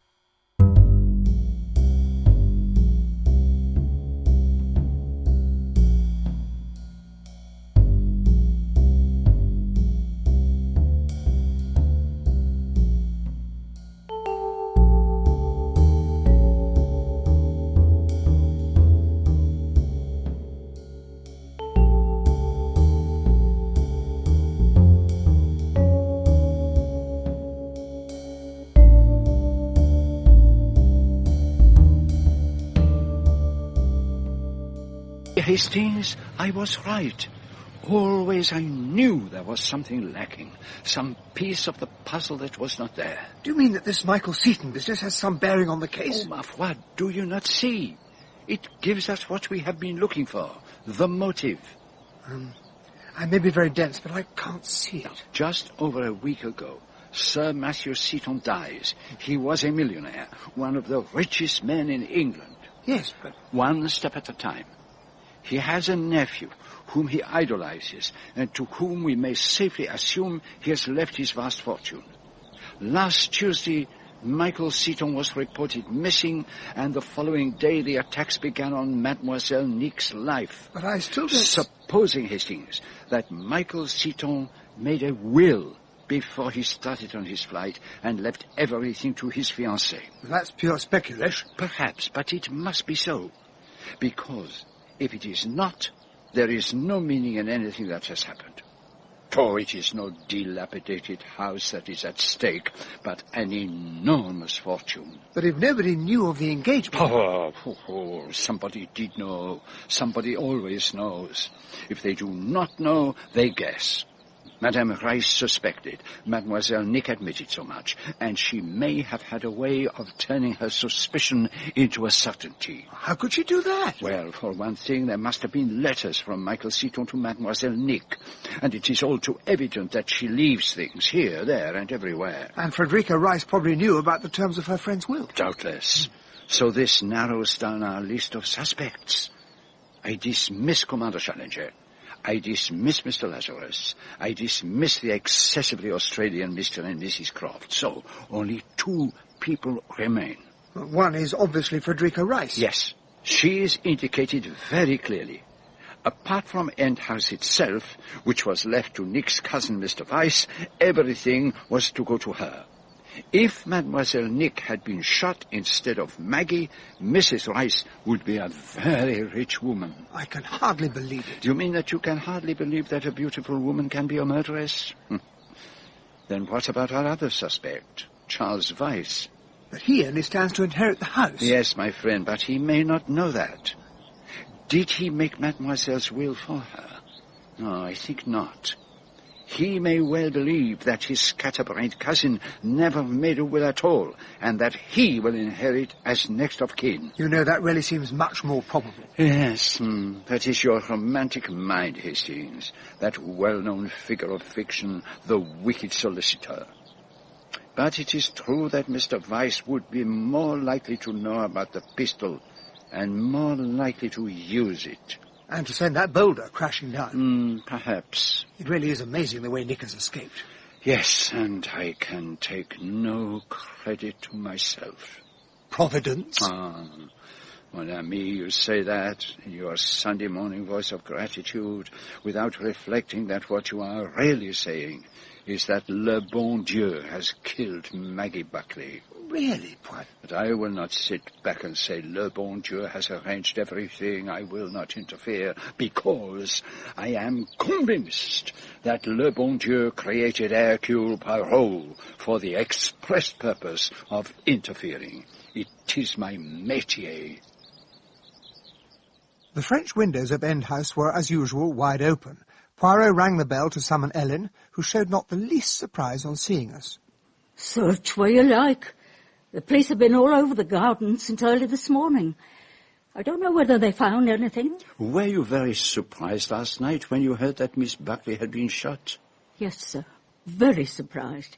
I can't imagine anyone being so wicked as to want to harm Miss Maggie. If it had been anyone else, you would not have been so surprised, I don't know what you mean, sir. When I came into the hall last night, you asked if anyone had been hurt. Were you expecting something of the kind? You wouldn't understand, sir. You see, this isn't a good house. But you mean that sometimes in an old house there is an atmosphere of evil? That's it, sir. Bad thoughts and bad deeds too. It's like dry rot. You can't get rid of it. I always knew something bad would happen here one day. In an old house, there are sometimes secret hiding places. Do you know of any here? Well, sir, there is a kind of sliding panel thing in this very room. Huh? I can remember being shown it as a girl. Only... No, I can't recall where it is. Big enough for a person to hide in? Oh, no, sir, no. It's just a little cupboard place. About a foot square. No more than that. Thank you, Ellen. We shall not need to detain you any longer. We will begin our search in the library. What was all that about? The secret chamber. I thought it might have appealed to you, Hastings. And I wish to rid myself of the possibility of the unknown intruder. Factor X, let us call it. But it is of no consequence. Let us see if the will is among the papers in Mademoiselle's desk. It took us some time to go through them. Everything was in complete confusion. Bills, receipts, invitations, all jumbled up together. But no sign of a will. The only item of interest is perhaps this letter. Darling, party was too marvellous. Feel rather a worm today. You were wise not to touch that stuff. It's too hard to give up. I'm writing to the boyfriend to hurry up the supply. What hell life is. Yours, Freddie. This must be from Mrs. Rice. Dated last February. She takes drugs, of course. I knew that as soon as I looked at her. Really? You can see it in her eyes. And then there are her extraordinary variations of mood. Well, that must have been what Nick meant when she said Mrs. Rice was not always herself. Undoubtedly. Well, we have drawn a blank here. Let us try Mademoiselle's room. Well, surely, Poirot, those are underclothes. I mean, we can hardly... Decidedly, my poor Hastings, you belong to the Victorian era. Young ladies are not ashamed of their underclothes nowadays. I don't see any need to search through those things. Écoutez, mon ami. Clearly she does not lock up her treasures. If she were to hide anything from sight, it would be underneath the stockings and the petticoats. Here are, and here, if I do not mistake, are the love letters of Michael Seaton. No, Poirot, you really can't do that. It isn't playing the game. I am not playing a game, my friend. I am hunting down a murderer. Now come, you might as well read them with me. Console yourself with the thought that the faithful Ellen probably knows them by heart. New Year's Day. Darling, the New Year is in and I'm making good resolutions. It seems too wonderful that you should actually... February 8th. Dearest love, how I wish I could see you more often, but honestly it might upset the whole apple cart. Uncle Matthew has got such a bee in his bonnet about April 18th. Darling, the whole thing is fixed up. If I pull this off, I shall be able to take a firm line with Uncle Matthew, and if he doesn't like it, what do Dearest, I care? I'm off tomorrow. Somebody said I ought to make a will, so I have, on a half sheet of paper, and sent it to old Whitfield. I remembered that your name was really Magdala, which was clever of me, so that's it. I've simply written, I leave everything to Magdala. So, Hastings, it is as I told you. We now know that the fact that Michael Seaton made a will in favor of Mademoiselle Nick is actually recorded in writing, and with the letters so casually hidden, anyone could read them. Ellen? Almost certainly. Or Frederica Rice. Or even Mr. Weiss. Or Ellen could be in league with one of them, Lazarus, perhaps. It is possible, my friend. With the fortune of one of the richest men in England at stake, who might not find the temptation impossible to resist? But which of them fired the shots that killed that poor girl, Hastings? Which of them?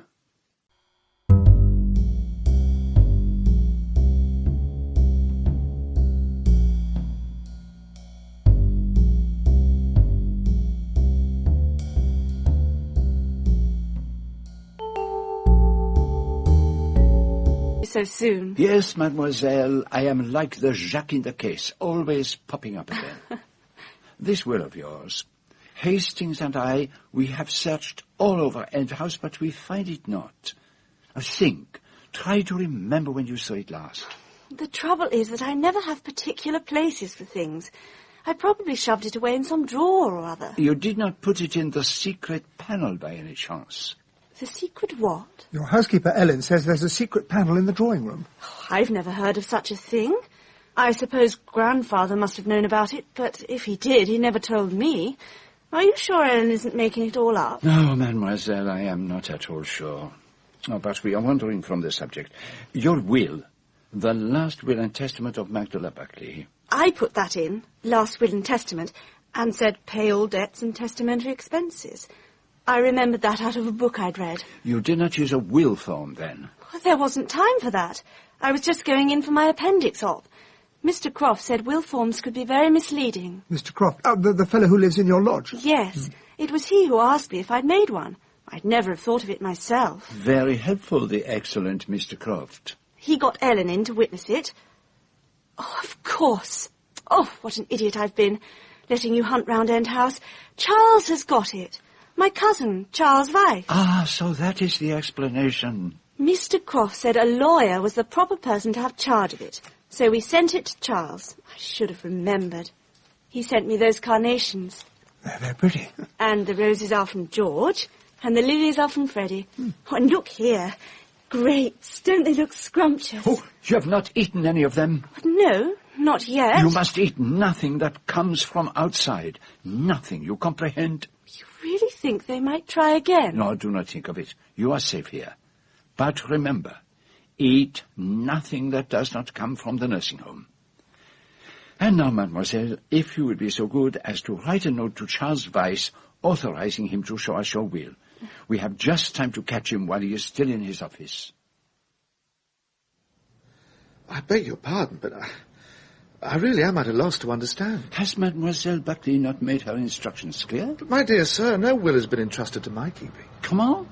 Well, as far as I know, my cousin never made a will. She certainly never consulted me. But she wrote it herself, you understand? On a sheet of notepaper. She posted it to you. Well, in that case, all I can say is that I never received it. Oh, then there is nothing more to be said. There must be some mistake. Certainly there must. I never received anything of the kind. Is he lying, do you think? Impossible to tell.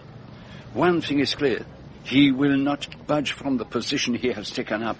So, what do we do now? We go to see the Crofts, to see if they remember what happened. It seems to have been very much their doing. Of course I remember. It was when she went in for her appendix operation. It probably wasn't appendicitis at all. These doctors, they're always cutting you up if they can. It wasn't the kind you have to operate on. She'd had indigestion and one thing and another, and they'd x-rayed her and they said out it had better come. Well, I asked her if she'd made a will. Oh, more as a joke than anything else. She wrote it out there and then. And what was done with it? I posted it off to Weiss myself in the box by the gate. Mr. Weiss says he never received it. You mean it got lost in the post? But that's impossible, surely. Anyway, you are certain that you posted it? Certain sure. I'll take my oath on it any day.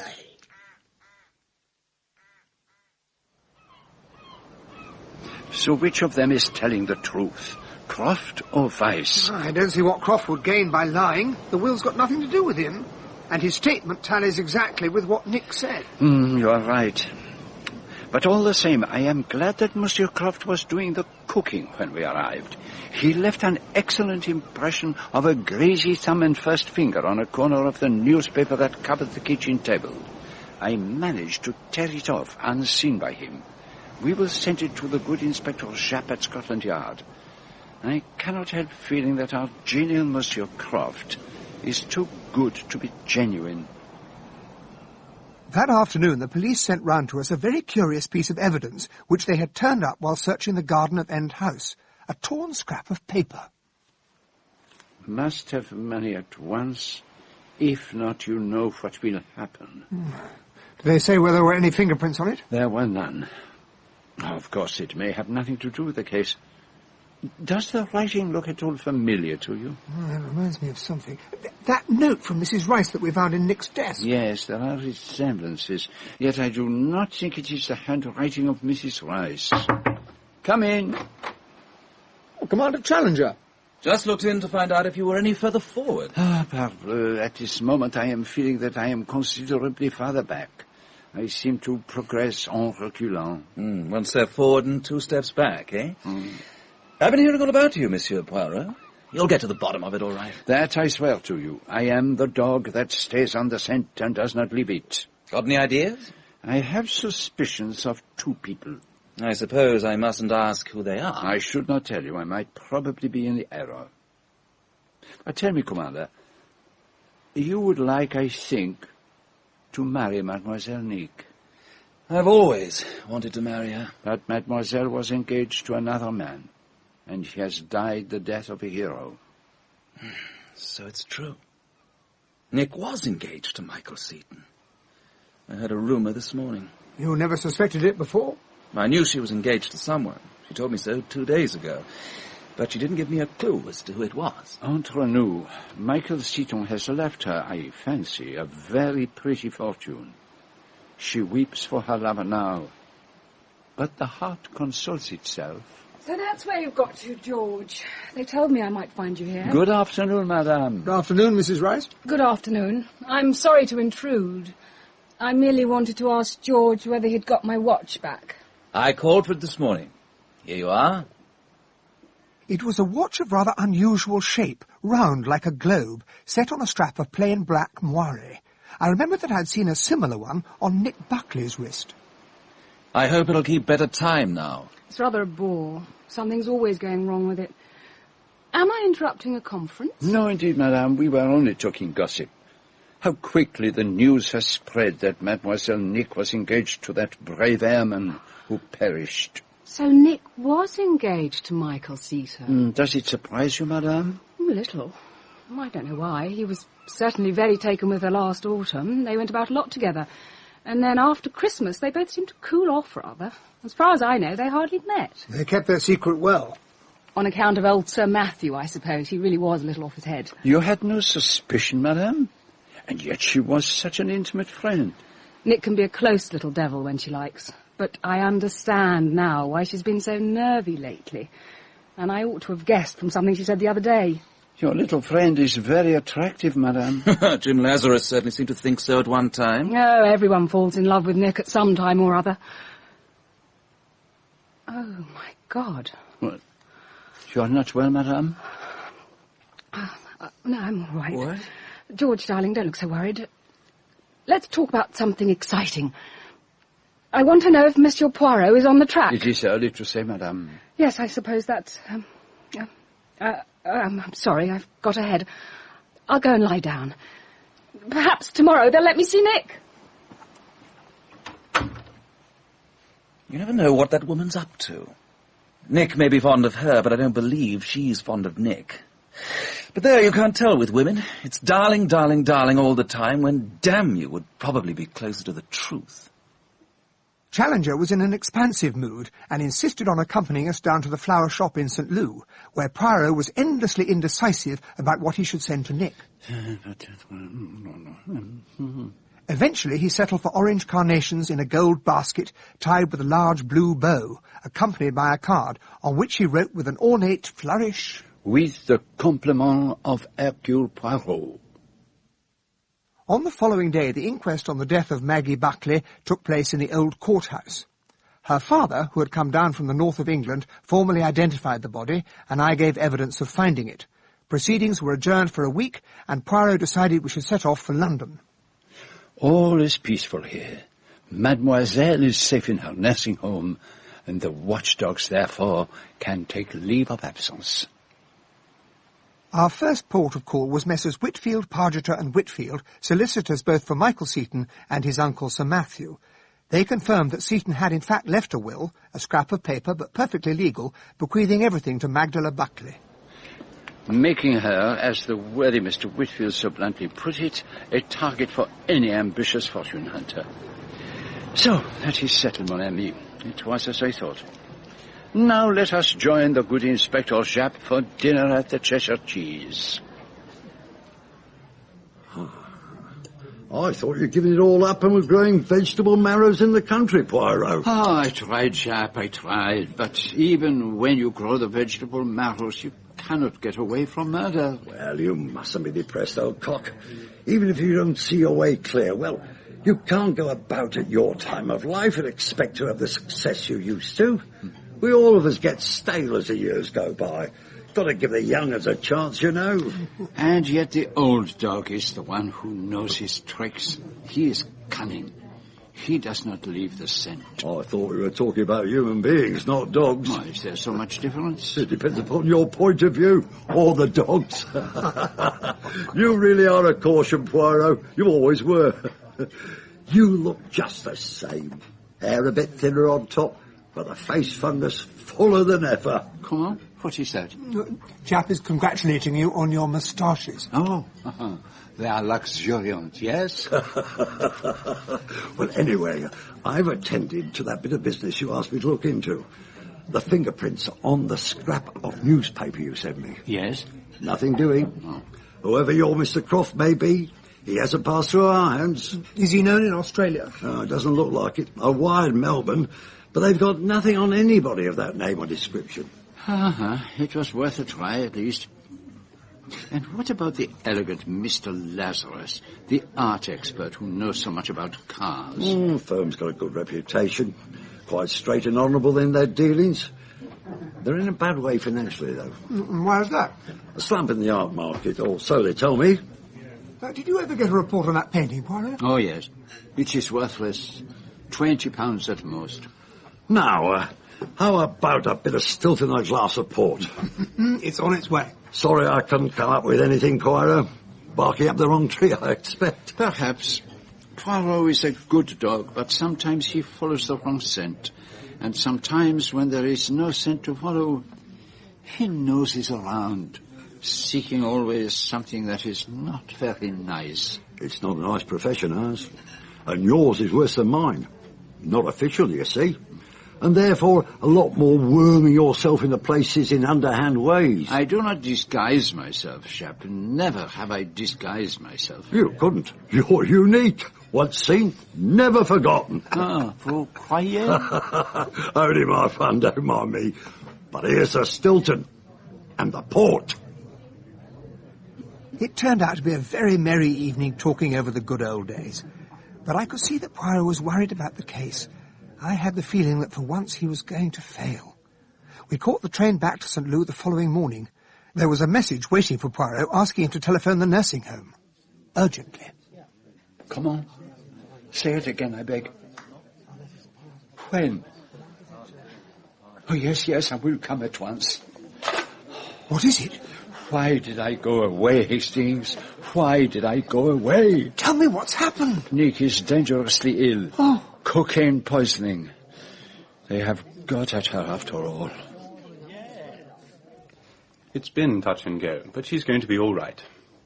The trouble was not knowing how much she'd taken of the damn stuff. She will live. Oh, yes, she'll live. But how did it happen? Who has been allowed in? Nobody has been allowed in. But then... It was a box of chocolates. But I told her to eat nothing. Nothing that came from outside. I don't know about that. It's hard work keeping a girl from a box of chocolates. She only ate one, thank goodness. How was it done? Quite clumsily. The chocolate cut in half, the cocaine mixed with the filling, and the chocolate stuck together again. An amateur, homemade job. May I see mademoiselle? If you come back in an hour, I think she'll be well enough. Escape number 5, Monsieur Poirot. Oh, mademoiselle. Your old nursing home hasn't proved so safe after all. If only you had obeyed orders, mademoiselle. But I have. You were supposed to touch nothing that came from outside. No more I did. But these chocolates... I thought they would be safe. After all, you sent them. Huh? I never did anything of the kind. Oh, but you did. Your card was on the box. What? It's in the drawer of my bedside table. See for yourself. Here it is. With the compliments of Hercule Poirot. You see? I did not write this. It looks very like your handwriting, Poirot. It was so like the card that came with the orange carnations. I never doubted that the chocolates had come from you. Why should you doubt? Oh, but he has genius, this man. Genius. With the compliment of Hercule Poirot. So simple. I have been tricked, outwitted as though I were a little schoolboy. But it shall not happen again, I promise you. Come, Hastings. What was so strange was that Poirot had no difficulty in tracing where the box of chocolates had come from. It had been delivered by Mr. Lazarus. He told us the chocolates were a gift from Mrs. Rice, and that she had asked him to take them to the nursing home. What's all this about Nick being taken ill? Oh, it is a most mysterious affair, madame. Tell me, did you send her a box of chocolates yesterday? Yes. She asked me to get them for her. She asked you to get them? Yes. But she was not allowed to see anyone. How did you get in? I didn't. She telephoned. She asked me to send her a £2 box of Fuller's chocolates. How did her voice sound? Weak? No, on the contrary. It was quite strong. But different somehow. I didn't realise it was she who was speaking at first. Until she told you who it was? Yes. Now, are you sure, madame, that it was your friend? Well, it must have been. Who else could it be? That is an interesting question, madame. Now, could you swear that it was your friend's voice? No, I couldn't. She certainly sounded different. I thought it was the phone or perhaps her being ill. Would you have recognised the voice if she hadn't told you who it was? No, I don't think I would. But who could it have been, Monsieur Poirot? That is what I intend to find out, madame. What exactly has happened to Nick? She is ill. Dangerously ill. Those chocolates were poisoned. The chocolates I sent her? But that's impossible. Not impossible, madame, since she is at death's door. Oh, my God. I don't understand. The other, yes, but not that. But it couldn't be poisoned. You're making some dreadful mistake, Monsieur Poirot. It can't have been the chocolates. I understand nothing, but nothing. I am in the dark. I am a little child. Who stands to gain by Mademoiselle's death? Madame Rice. Who buys the chocolates and admits it? Madame Rice. And Madame Rice takes cocaine. There is no mistaking it. And there was cocaine in those chocolates. What does she know, Madame Rice? She knows something, but I cannot make her speak. Oh, I tell you, Hastings, it is all very dark, very black. Always darkest before dawn. Oh, spare me the proverbs, Hastings. Now, if you would be the good friend, the good, helpful friend... Yes? Go out, I beg of you, and buy me some playing cards. I suspected it was simply an excuse to get rid of me. However, I misjudged him. That night, when I came into his sitting room at about 10 o'clock, I found him carefully building a house of cards. It was an old trick of his to calm his nerves. One needs the precision. One card on another, so in exactly the right place. And that supports the weight of the next card, and on top of that, I place another... But I have it, Hastings! I have it! Mademoiselle Nick is dead. What? What's happened? No, not really dead, but it can be arranged. Yes, for 24 hours it can be managed, with the help of the doctors and nurses and the police, bien entendu. But what's the point of it? 4 times the murderer has tried and failed. The 5th time he has succeeded. We tell everyone that Mademoiselle Nick is dead, and we wait to see what happens. The events of the next day are completely hazy in my memory. I was unfortunate enough to wake with a fever. I have been liable to these bouts since I contracted malaria some years ago. I spent most of the time dozing in an armchair with a rug over my knees, so that much of the day takes on in my memory the semblance of a nightmare, with Poirot coming and going as a kind of fantastic clown. Comment ça va, mon ami? Oh. I come this moment from ordering wreaths, immense, stupendous, and large quantities of lilies. Everyone orders something, each more exotic than the last. My little plan, it will make the fortune of the flower shops. I dozed off for an hour or so, and when I opened my eyes, Poirot was back again. Clearly he was having the time of his life. I shall not dress for dinner tonight. I am too much the broken old man. I shall eat hardly anything. The food untasted will remain on my plate. But in my room I will consume some brioche and some chocolate eclairs, which I had the foresight to buy at a confectioner's. And you? Some more quinine, I think. Ah, my poor Hastings. When I next awoke, he was sitting at a table writing. I am compiling a list of questions concerning each person. They may have no bearing on the crime, but they are things that remain unexplained. Would you like to hear? Yes, I would. I feel rather better, I think. Very well, I will read them to you. A. Ellen. Is she speaking the truth about the secret panel? If there is such a thing, why does she not remember where it is?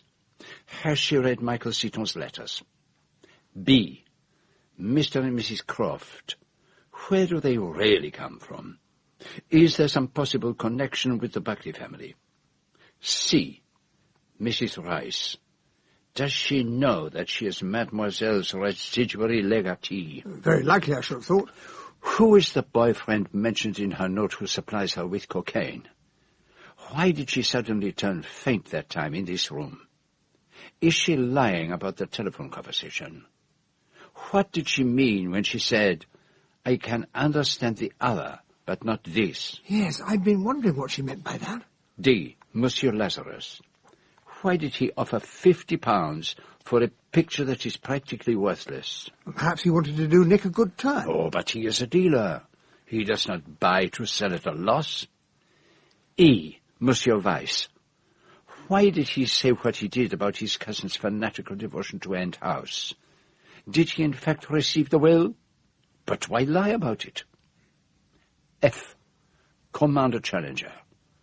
I have no question against his name. Is that in itself suspicious? Which leaves us with X, the unknown. Is it possible that there is some mysterious person we have failed to take into account? So, what do we do now? We wait until the morning, my friend. Tomorrow, if I am not mistaken, certain things will arise. The following day I awoke feeling weak, but with the fever abated, and with the morning's post came a letter from the parents of Maggie Buckley, whom we'd met briefly at the inquest, enclosing a note she had written to them on the day of her arrival at End House, the day of her death. If you would be so good as to read it to me, Hastings. It's lovely weather here. Nick seems very well, if a little restless, but I cannot see why she should have telegraphed for me the way she did. Tuesday would have done just as well. No more now. We are going to have tea with some neighbours, Australians who've rented the lodge. Nick says they are kind, but rather awful. We'll write tomorrow. The voice of the dead. And it tells us nothing. Poirot positively rushed to the phone. Although his own contributions to the conversation were entirely non-committal, when he returned, his eyes were sparkling with excitement. That was Monsieur Charles Weiss, Mademoiselle Nick's will, signed on the 25th of February, arrived at his office this morning. Oh, do you think he's speaking the truth? Well, you mean, has he had the will all along? It's certainly very curious. But I told you that if Mademoiselle was supposed to be dead, we should have the developments, and here they are. Extraordinary. I suppose this is the will naming Frederica Rice the residuary legatee. Monsieur Weiss said nothing about the contents, but there is very little reason to doubt that this is the same will. So, we are back to our principal suspect. Frederica Rice. Or Freddie, as her friends insist on calling her. Now, why disfigure such a pretty name? Freddie, ce n'est pas joli. Well, there aren't many abbreviations of Frederica. It's not a name like Margaret, where you can have half a dozen. What was it I was trying to think about when the phone rang? Yes, something about the letter written by that poor murdered girl that struck me as curious. Let me look at it again. He read it over to himself several times, while I watched the boats racing across the bay. Oh, but I have been blind. Blind. Well, what on earth's the matter? So simple, and I could not see it. Oh, how could I be such a miserable imbecile? Well, what is it? What couldn't you see? Wait, do not speak. But yes, it all fits in. All the things that have puzzled me, they all have their place. You mean you know everything? Nearly everything. All that matters. I shall send a telegram asking 2 questions, but the answers I already know. They are here, in the little grey cells. But what happens when you receive the answers? Do you remember that Mademoiselle Nick said she wanted to stage a play at End House? Tonight, we shall stage such a play. But it will be a play directed by Hercule Poirot, and there will be a ghost in it, for Mademoiselle Nick will have a part to play. What's it all about? No, I will say no more. Tonight my little comedy will reveal the truth. It will be a play such as no one has ever seen. All our suspects shall be assembled at End House, and the murderer will be revealed.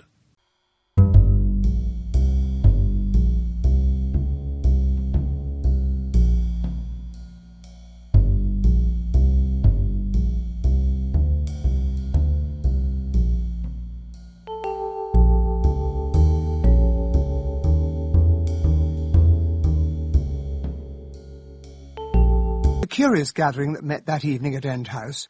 Everyone on the list of Poirot's suspects was seated round the table in the dining room, except for Ellen the housekeeper, who sat by the door. Frederica Rice wore a black dress, and Mr. Lazarus sat beside her, with George Challenger and Mr. Croft on the other side. Mrs. Croft was next to me in an invalid chair. This is a surprise, isn't it? Makes a change for me, I must say. I think I shall try and get out more. Mr. Vyse made a particular point of my coming. Mr. Vyse? This is a rather unconventional gathering tonight, but then the circumstances are most unusual. In an ordinary situation, the will of the deceased is read after the funeral, but in deference to Monsieur Poirot's special wish, I am proposing to read it now. That is why you've all been asked to come here. The will has come into my possession in a rather strange manner. Although dated last February, it only reached me by post this morning. However, it is undoubtedly in the handwriting of my late cousin, and though a most informal document, it is properly attested. The will is quite short. This is the last will and testament of Magdala Buckley. I direct that all my funeral expenses should be paid, and I appoint my cousin, Charles Weiss, as my executor. I leave everything of which I die possessed to Mildred Croft, in grateful recognition of the services rendered by her to my father, Philip Buckley, which services nothing can ever repay. Signed, Magdala Buckley. It's quite true. Philip Buckley was out all alone in Australia, and if it hadn't been for me, well, I'm not going to go into that. A secret it has been, and a secret it had better remain. Nick knew all about it. Her father told her. We came down here because I'd always been curious about this End House Philip talked so much about, and the dear girl couldn't do enough for us. She wanted us to come and live with her, but we wouldn't do that, so she insisted that we should have the lodge, and not a penny's rent would she take. Had you any knowledge of this, Monsieur Weiss? None. I knew Philip Buckley had been in Australia, but I had never heard rumours of an attachment of any kind there. And you won't get a word out of me about it. The secret goes to the grave with me. Well, Mother, this is a surprise. Nick never told me what she was up to. Dear sweet girl. I only wish you could look down and see us now. Or perhaps she does. Who knows? Perhaps she does. And since we are all seated here around this table, why do we not hold a séance? A séance? Wouldn't that be rather... It will be most interesting. My friend Hastings has the most remarkable mediumistic powers. I feel that the conditions are propitious. Do you not agree, Hastings? Oh, yes, very, very propitious. If you would be so good as to turn off the lights, Ellen. Yes, sir. Now, if you would all put your hands on the table, so that each hand touches that of his neighbour. Yes. Yes, he is already in a trance. Now concentrate, all of you. Concentrate on Mademoiselle Nick. Oh, she's already on the threshold. She is here. Come back from the grave! And now we will switch on the lights. Nick, you're real. Yes, Freddie, I'm real. Thank you so much for all you did for my father, Mrs. Croft. But I'm afraid you won't be able to enjoy the benefits of that will just yet. Oh, my God, take me away, Bert. Take me away quickly. It was all a joke, my dear. That was what it was. Just a joke. A curious sort of joke. Well, if it isn't my old friend Millie Merton. Inspector Jack. Hand up your old tricks again, I see. No, it was just a joke. Well, that's all it was, really. Cleverest forger we've ever run across, Millie Merton. A real artist. You mean the will was a forgery? Of course it was a forgery, Charles. I left the house to you, and everything else to Freddie. To me? There's someone at the window. Quick, he's out there. Leave him to me. Are you badly hurt, Freddie? No, the bullet grazed my shoulder, that was all. It isn't even bleeding. Give me a hand, will you, Hastings? The poor devil shot himself. Here, come on, ease him into the chair. Freddie, I didn't really mean it. I didn't. Freddie. Is he? Yes, madame, I fear he is dead. He was my husband. The unknown factor X. Yes, I always felt that there was an X. I'll get you a brandy, Freddie. It's on that table behind you, Jimmy. Yes, I could do with one. I might as well tell you everything, Monsieur Poirot. He was a hopeless drug addict. It was he who taught me how to take cocaine. I could never escape from him. He used to turn up and demand money. It was really blackmail, I suppose. If I didn't give him the money, he threatened to shoot himself. Then he took to threatening to shoot me. Here you are, Freddie. Thank you, Jimmy.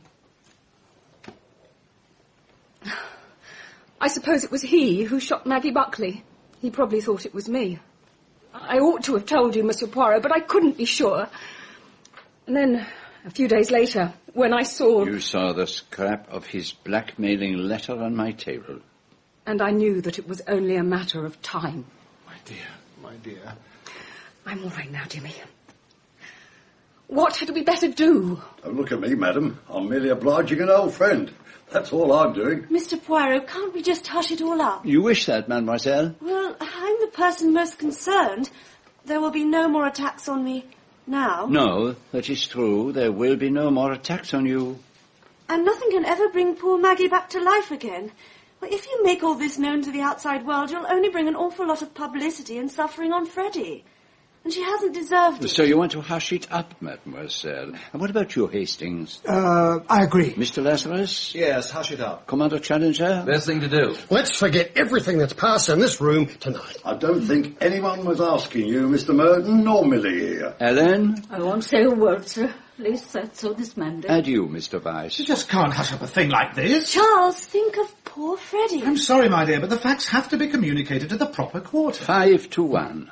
And the good Jap is neutral. I'm an holiday. So, only Monsieur Weiss declares himself on the side of law and order. You are a man of character. The position is clear. There is only one course possible. And I too range myself on the side of the minority. I too am for the truth. But Mr. Poirot... Mademoiselle, you dragged me into this case. You cannot silence me now. Sit down, all of you. And I will tell you the truth. I have here a list of persons I believe connected with the crime. I numbered them with the letters of the alphabet, A to F, and then I added the letter X for a person unknown. I did not know who X was until tonight, but I suspected that there was such a person, and I was right. But a day ago, I suddenly realized that I must add another letter to my list. Let us call it Y. Another person unknown? Not exactly. It stands for a person who should have been included in the original list, but who was overlooked. Reassure yourself, Madame Rice. It was not your husband who shot Maggie Buckley. It was the person designated as Y. Then who is Y? Chief Inspector. Acting on information received, I took up a position in the house earlier this evening, having been secretly introduced into the place by Mr. Poirot. On his advice, I concealed myself behind the curtains in the drawing room. When everyone was assembled in the dining room to hear Mr. Vyse read out the will, a young lady entered the drawing room and switched on the light. She made her way to the fireplace and opened a small recess in the panelling. The secret hiding place. She took from the recess a pistol. With this in her hand, she left the room and made her way to the hall where the visitors had left their coats on arrival. She carefully wiped the pistol with her handkerchief and placed it in the pocket of her great coat, the property of Mrs. Rice. It's a lie. Every word of it. Voila. It is Mademoiselle Nick who is the person Y. And it was Mademoiselle Nick who shot Maggie Buckley. You've gone mad. Why on earth would I want to kill Maggie? In order to inherit the fortune left to her by Michael Seaton. For her name, too, was Magdala Buckley, and it was to her that he was engaged, not you. That's nonsense. You can't possibly prove it. You telephoned to the police, Chief Inspector Sharp? Yes, that should be them arriving now. They've got the warrant. You've all gone stark staring mad. If you would kindly come with me, Miss Buckley. Doesn't look as if you're giving me much option. Freddie, give me your wristwatch. As a souvenir, will you? My wristwatch? Yes, here you are. Thanks. And now, since you're so convinced that I am a murderess, Mr. Poirot, and since the Chief Inspector has a police van waiting outside, I suppose we must go through with this ridiculous comedy. A comedy that you yourself devised, mademoiselle. But you should not have given the star part to Hercule Poirot. That, mademoiselle, was your grave mistake. And now, the comedy. It is finished. The Crofts, too, were taken away, escorted by Jap. The rest of us, Frederica, Lazarus, Challenger, Vyse, and myself, moved into the drawing-room. Poirot looked round at us with a gratified smile and that air of mock humility that I knew so well. Eh bien, mes amis, I was fooled. Completely and absolutely. I confess it. The little Nick, she had me where she wanted me, as your idiom so well expresses it. Ah, Madame Rice, when you told Hastings that your friend was a clever little liar, how right you were. Her stories were invented, very cleverly, to arouse the interest of Hercule Poirot. But why? To give the impression that Mademoiselle Nick's life was in danger. At the start of this whole affair, we have this young girl, Nick Buckley, beautiful, unscrupulous, and fanatically devoted to Endhouse. As I told you at our first meeting. And I, very foolishly, I admit, did not believe you. But Endhouse was mortgaged. It was falling to pieces, and she had no money to do anything about it. And then she meets the young aviator, Michael Seaton. and he is immediately attracted to her. He certainly was. She knows that in all probability he is his uncle's heir, and that Sir Matthew Seton is worth millions. But Michael Seton is not really in love with her. He thinks her good fun, that is all. They meet at Scarborough. He takes her up in his flying machine, and then the catastrophe occurs. One day she brought Maggie along with her. And he falls in love with her at first sight. Nick is dumbfounded. But to young Seton, Maggie was different. The only girl in the world for him. They became secretly engaged, and only one person was permitted to know. And that was Nick. She gets to know that Michael Seton proposes to leave everything to Maggie Buckley. She pays little attention to it at the time. And then she heard of Sir Matthew's death. And immediately after that, Michael Seton's plane goes missing. Straight away, an outrageous plan comes into our young lady's mind. Seton only knows her as Nick. He does not know that she, too, is named Magdala. His will is very short and informal. He leaves everything to Magdala. And in the eyes of the world, Michael Seton is Nick's friend. If she were to claim to be engaged to him, no one would be surprised. But if her plan is to succeed, Maggie must be eliminated. Time is short. She arranges for Maggie to come and stay in a few days' time. But then a major new factor comes into play. She reads in the local paper that I am staying at the Majestic Hotel. You mean she really knew who you were? Of course she knew, Hastings. Oh. Everyone has heard of Hercule Poirot. I believe in the peril that menaces her, and I play into her hands by asking her to send for a friend. She seizes her chance. She does not reveal that Maggie has already been invited. She asked her to come a day earlier than has been arranged. So that she would be at End House for the fireworks party, where nobody would notice the sound of a gun going off. Exactly. And how easy the crime is to arrange. On the night of the party, Nick is wearing black. Fool that I was, I concluded that she was in mourning, but it was because she had to be dressed exactly like Maggie. When everyone is outside watching the fireworks, Maggie begins to feel cold. Yes, it did get awfully chilly. The two women go back into the house. But Maggie cannot find her coat, because Nick has hidden it, and it is easy to persuade her to wear the crimson shawl. As Maggie leaves the house, Nick steals out after her and shoots her, and then goes back inside to hide the pistol in the secret panel, and waits until she hears the sound of voices outside. I'm sorry I've been so long, Maggie. I couldn't find my... What is it? What's happened? Maggie! Oh, Maggie! How well she played her part. Magnificently. Oh, yes, she staged a fine drama there. Ellen said that this was an evil house, and I fear that she is right. It was this house which drove Mademoiselle Nick to take her cousin's life. But the poisoned chocolates, were they the ones I sent her? It was all part of the comedy. If Nick's life was attempted again after Maggie's death, everyone would be more convinced than ever that the shooting was a mistake. So once we were out of the way, she simply rang you up, Mrs. Rice, and asked you to send her a box of chocolates. And when it arrived, she fills certain chocolates with cocaine. You mean to say that she actually had cocaine with her? Madame Rice? Oh, yes, she had cocaine. She eats just one of the chocolates.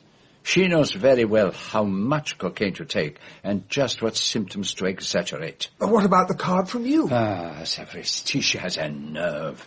It was my card, the one I sent with the basket of carnations. Ah. So simple, and I fell for it. Why did she put the pistol in my coat? Oh, madame, had it never entered your head that Nick no longer liked you? Did you never feel that she might in fact hate you? It's hard to say. We lived such an insincere life. She was fond of me, once. Monsieur Lazarus, tell me frankly, was there anything between Mademoiselle Nick and you? nothing very serious. I was certainly attracted to her at one time, and then, I don't know why, I went off her. Yes, that was her tragedy. She attracted people at first, and then, as you say, Mr. Lazarus, they went off her. And you fell in love with her closest friend. She began to hate Madame Rice. Madame who had your love, and, as she believed, your wealth. But in that case, why did she leave everything to me? Ah, but that was last winter, when she was still fond of you, and when she had practically nothing to leave.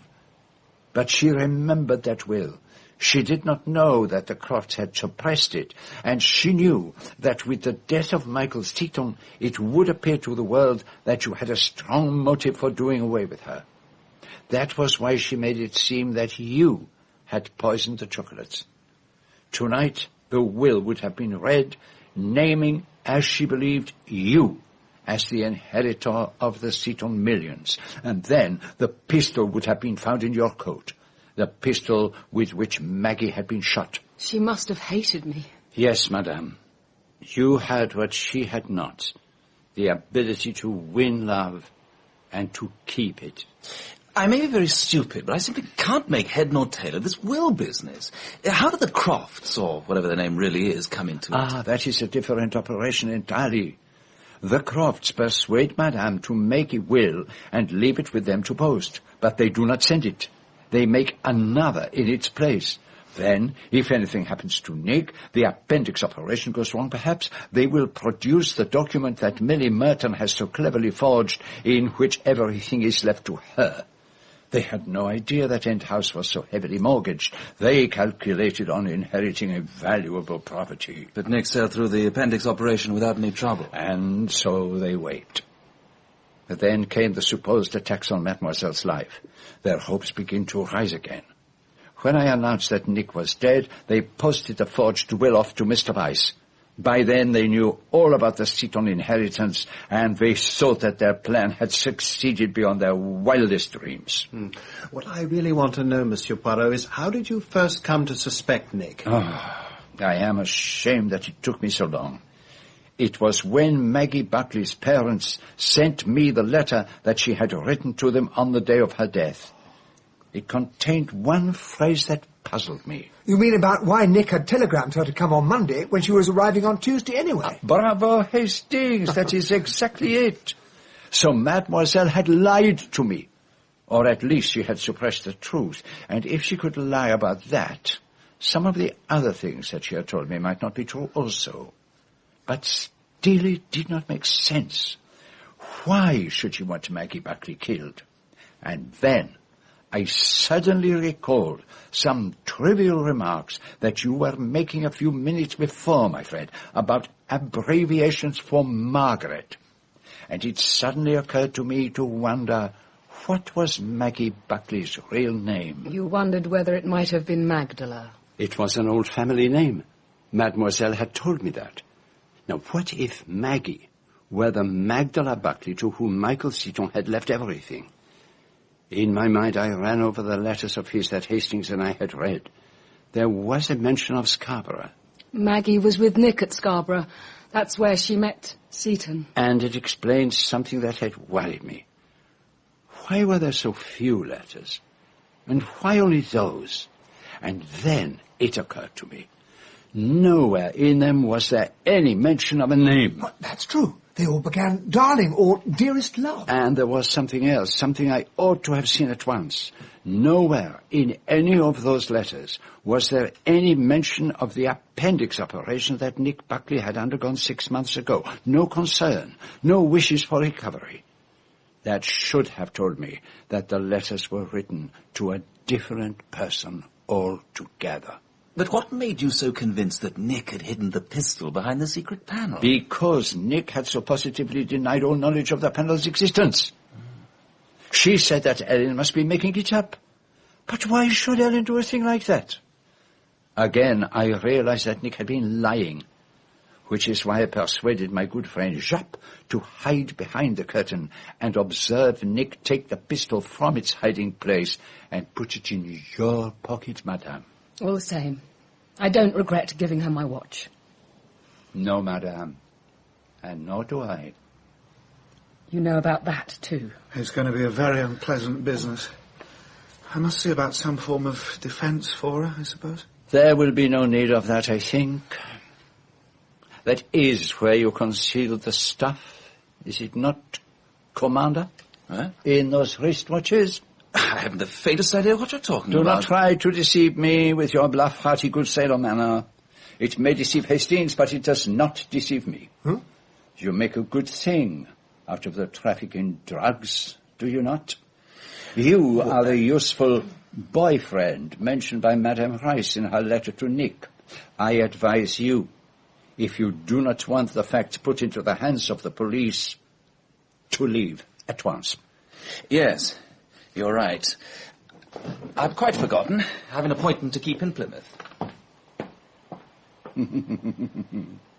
Did I not tell you, Hastings? Your instincts are always wrong. You mean the cocaine was in the wristwatches? Yes. That was why Mademoiselle had it with her so conveniently in the nursing home. And having put all her supply in the chocolates, she asked Madame Rice for her watch, which was full. But tonight she needed it for a different purpose. It will be a full dose this time. Full dose? It is the best way. Better than the hangman's rope. But we must not say so before Mr. Weiss, who is all for law and order. The contents of the watch, it is the merest guess on my part. Your guesses are always right, Monsieur Poirot. I've heard nothing. I shall go before I make myself a fellow conspirator. Good night, Monsieur Peril. All I can say is that it's been a most remarkable experience. Good night, Monsieur Weiss. Good night, Mr. Weiss. And so, Madame Rice, Monsieur Lazarus, you intend to get married? As soon as we can. And I shan't need my wristwatch anymore. I hope you will have great happiness, madame.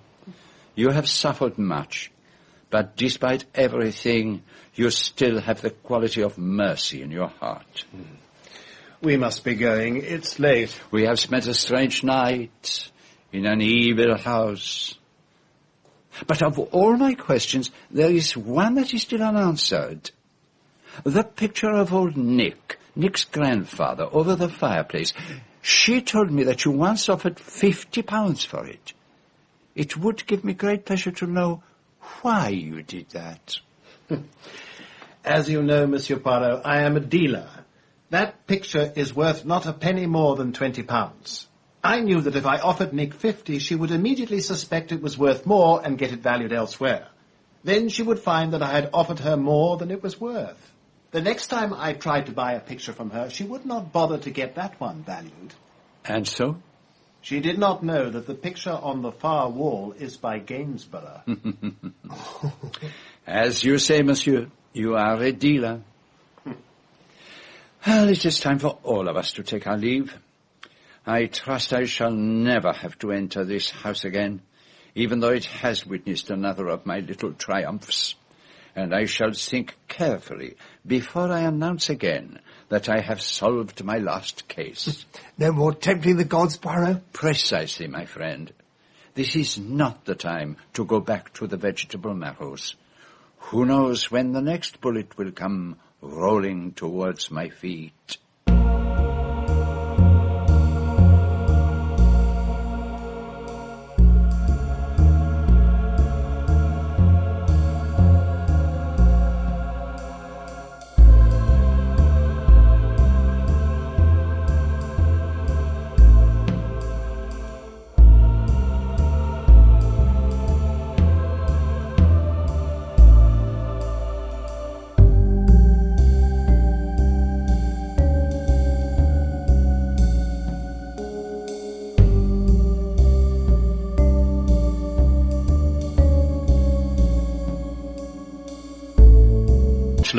Jimmy Lazarus, Sean Arnold, George Challenger, Andrew Wincott.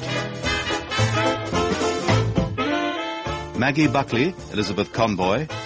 Ellen, the housekeeper, Hilda Schroeder. The doctor, Mark Holloway.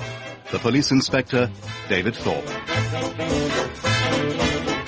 Peril at End House was dramatised by Michael Bakewell. It was directed by Enid Williams for BBC Radio 4.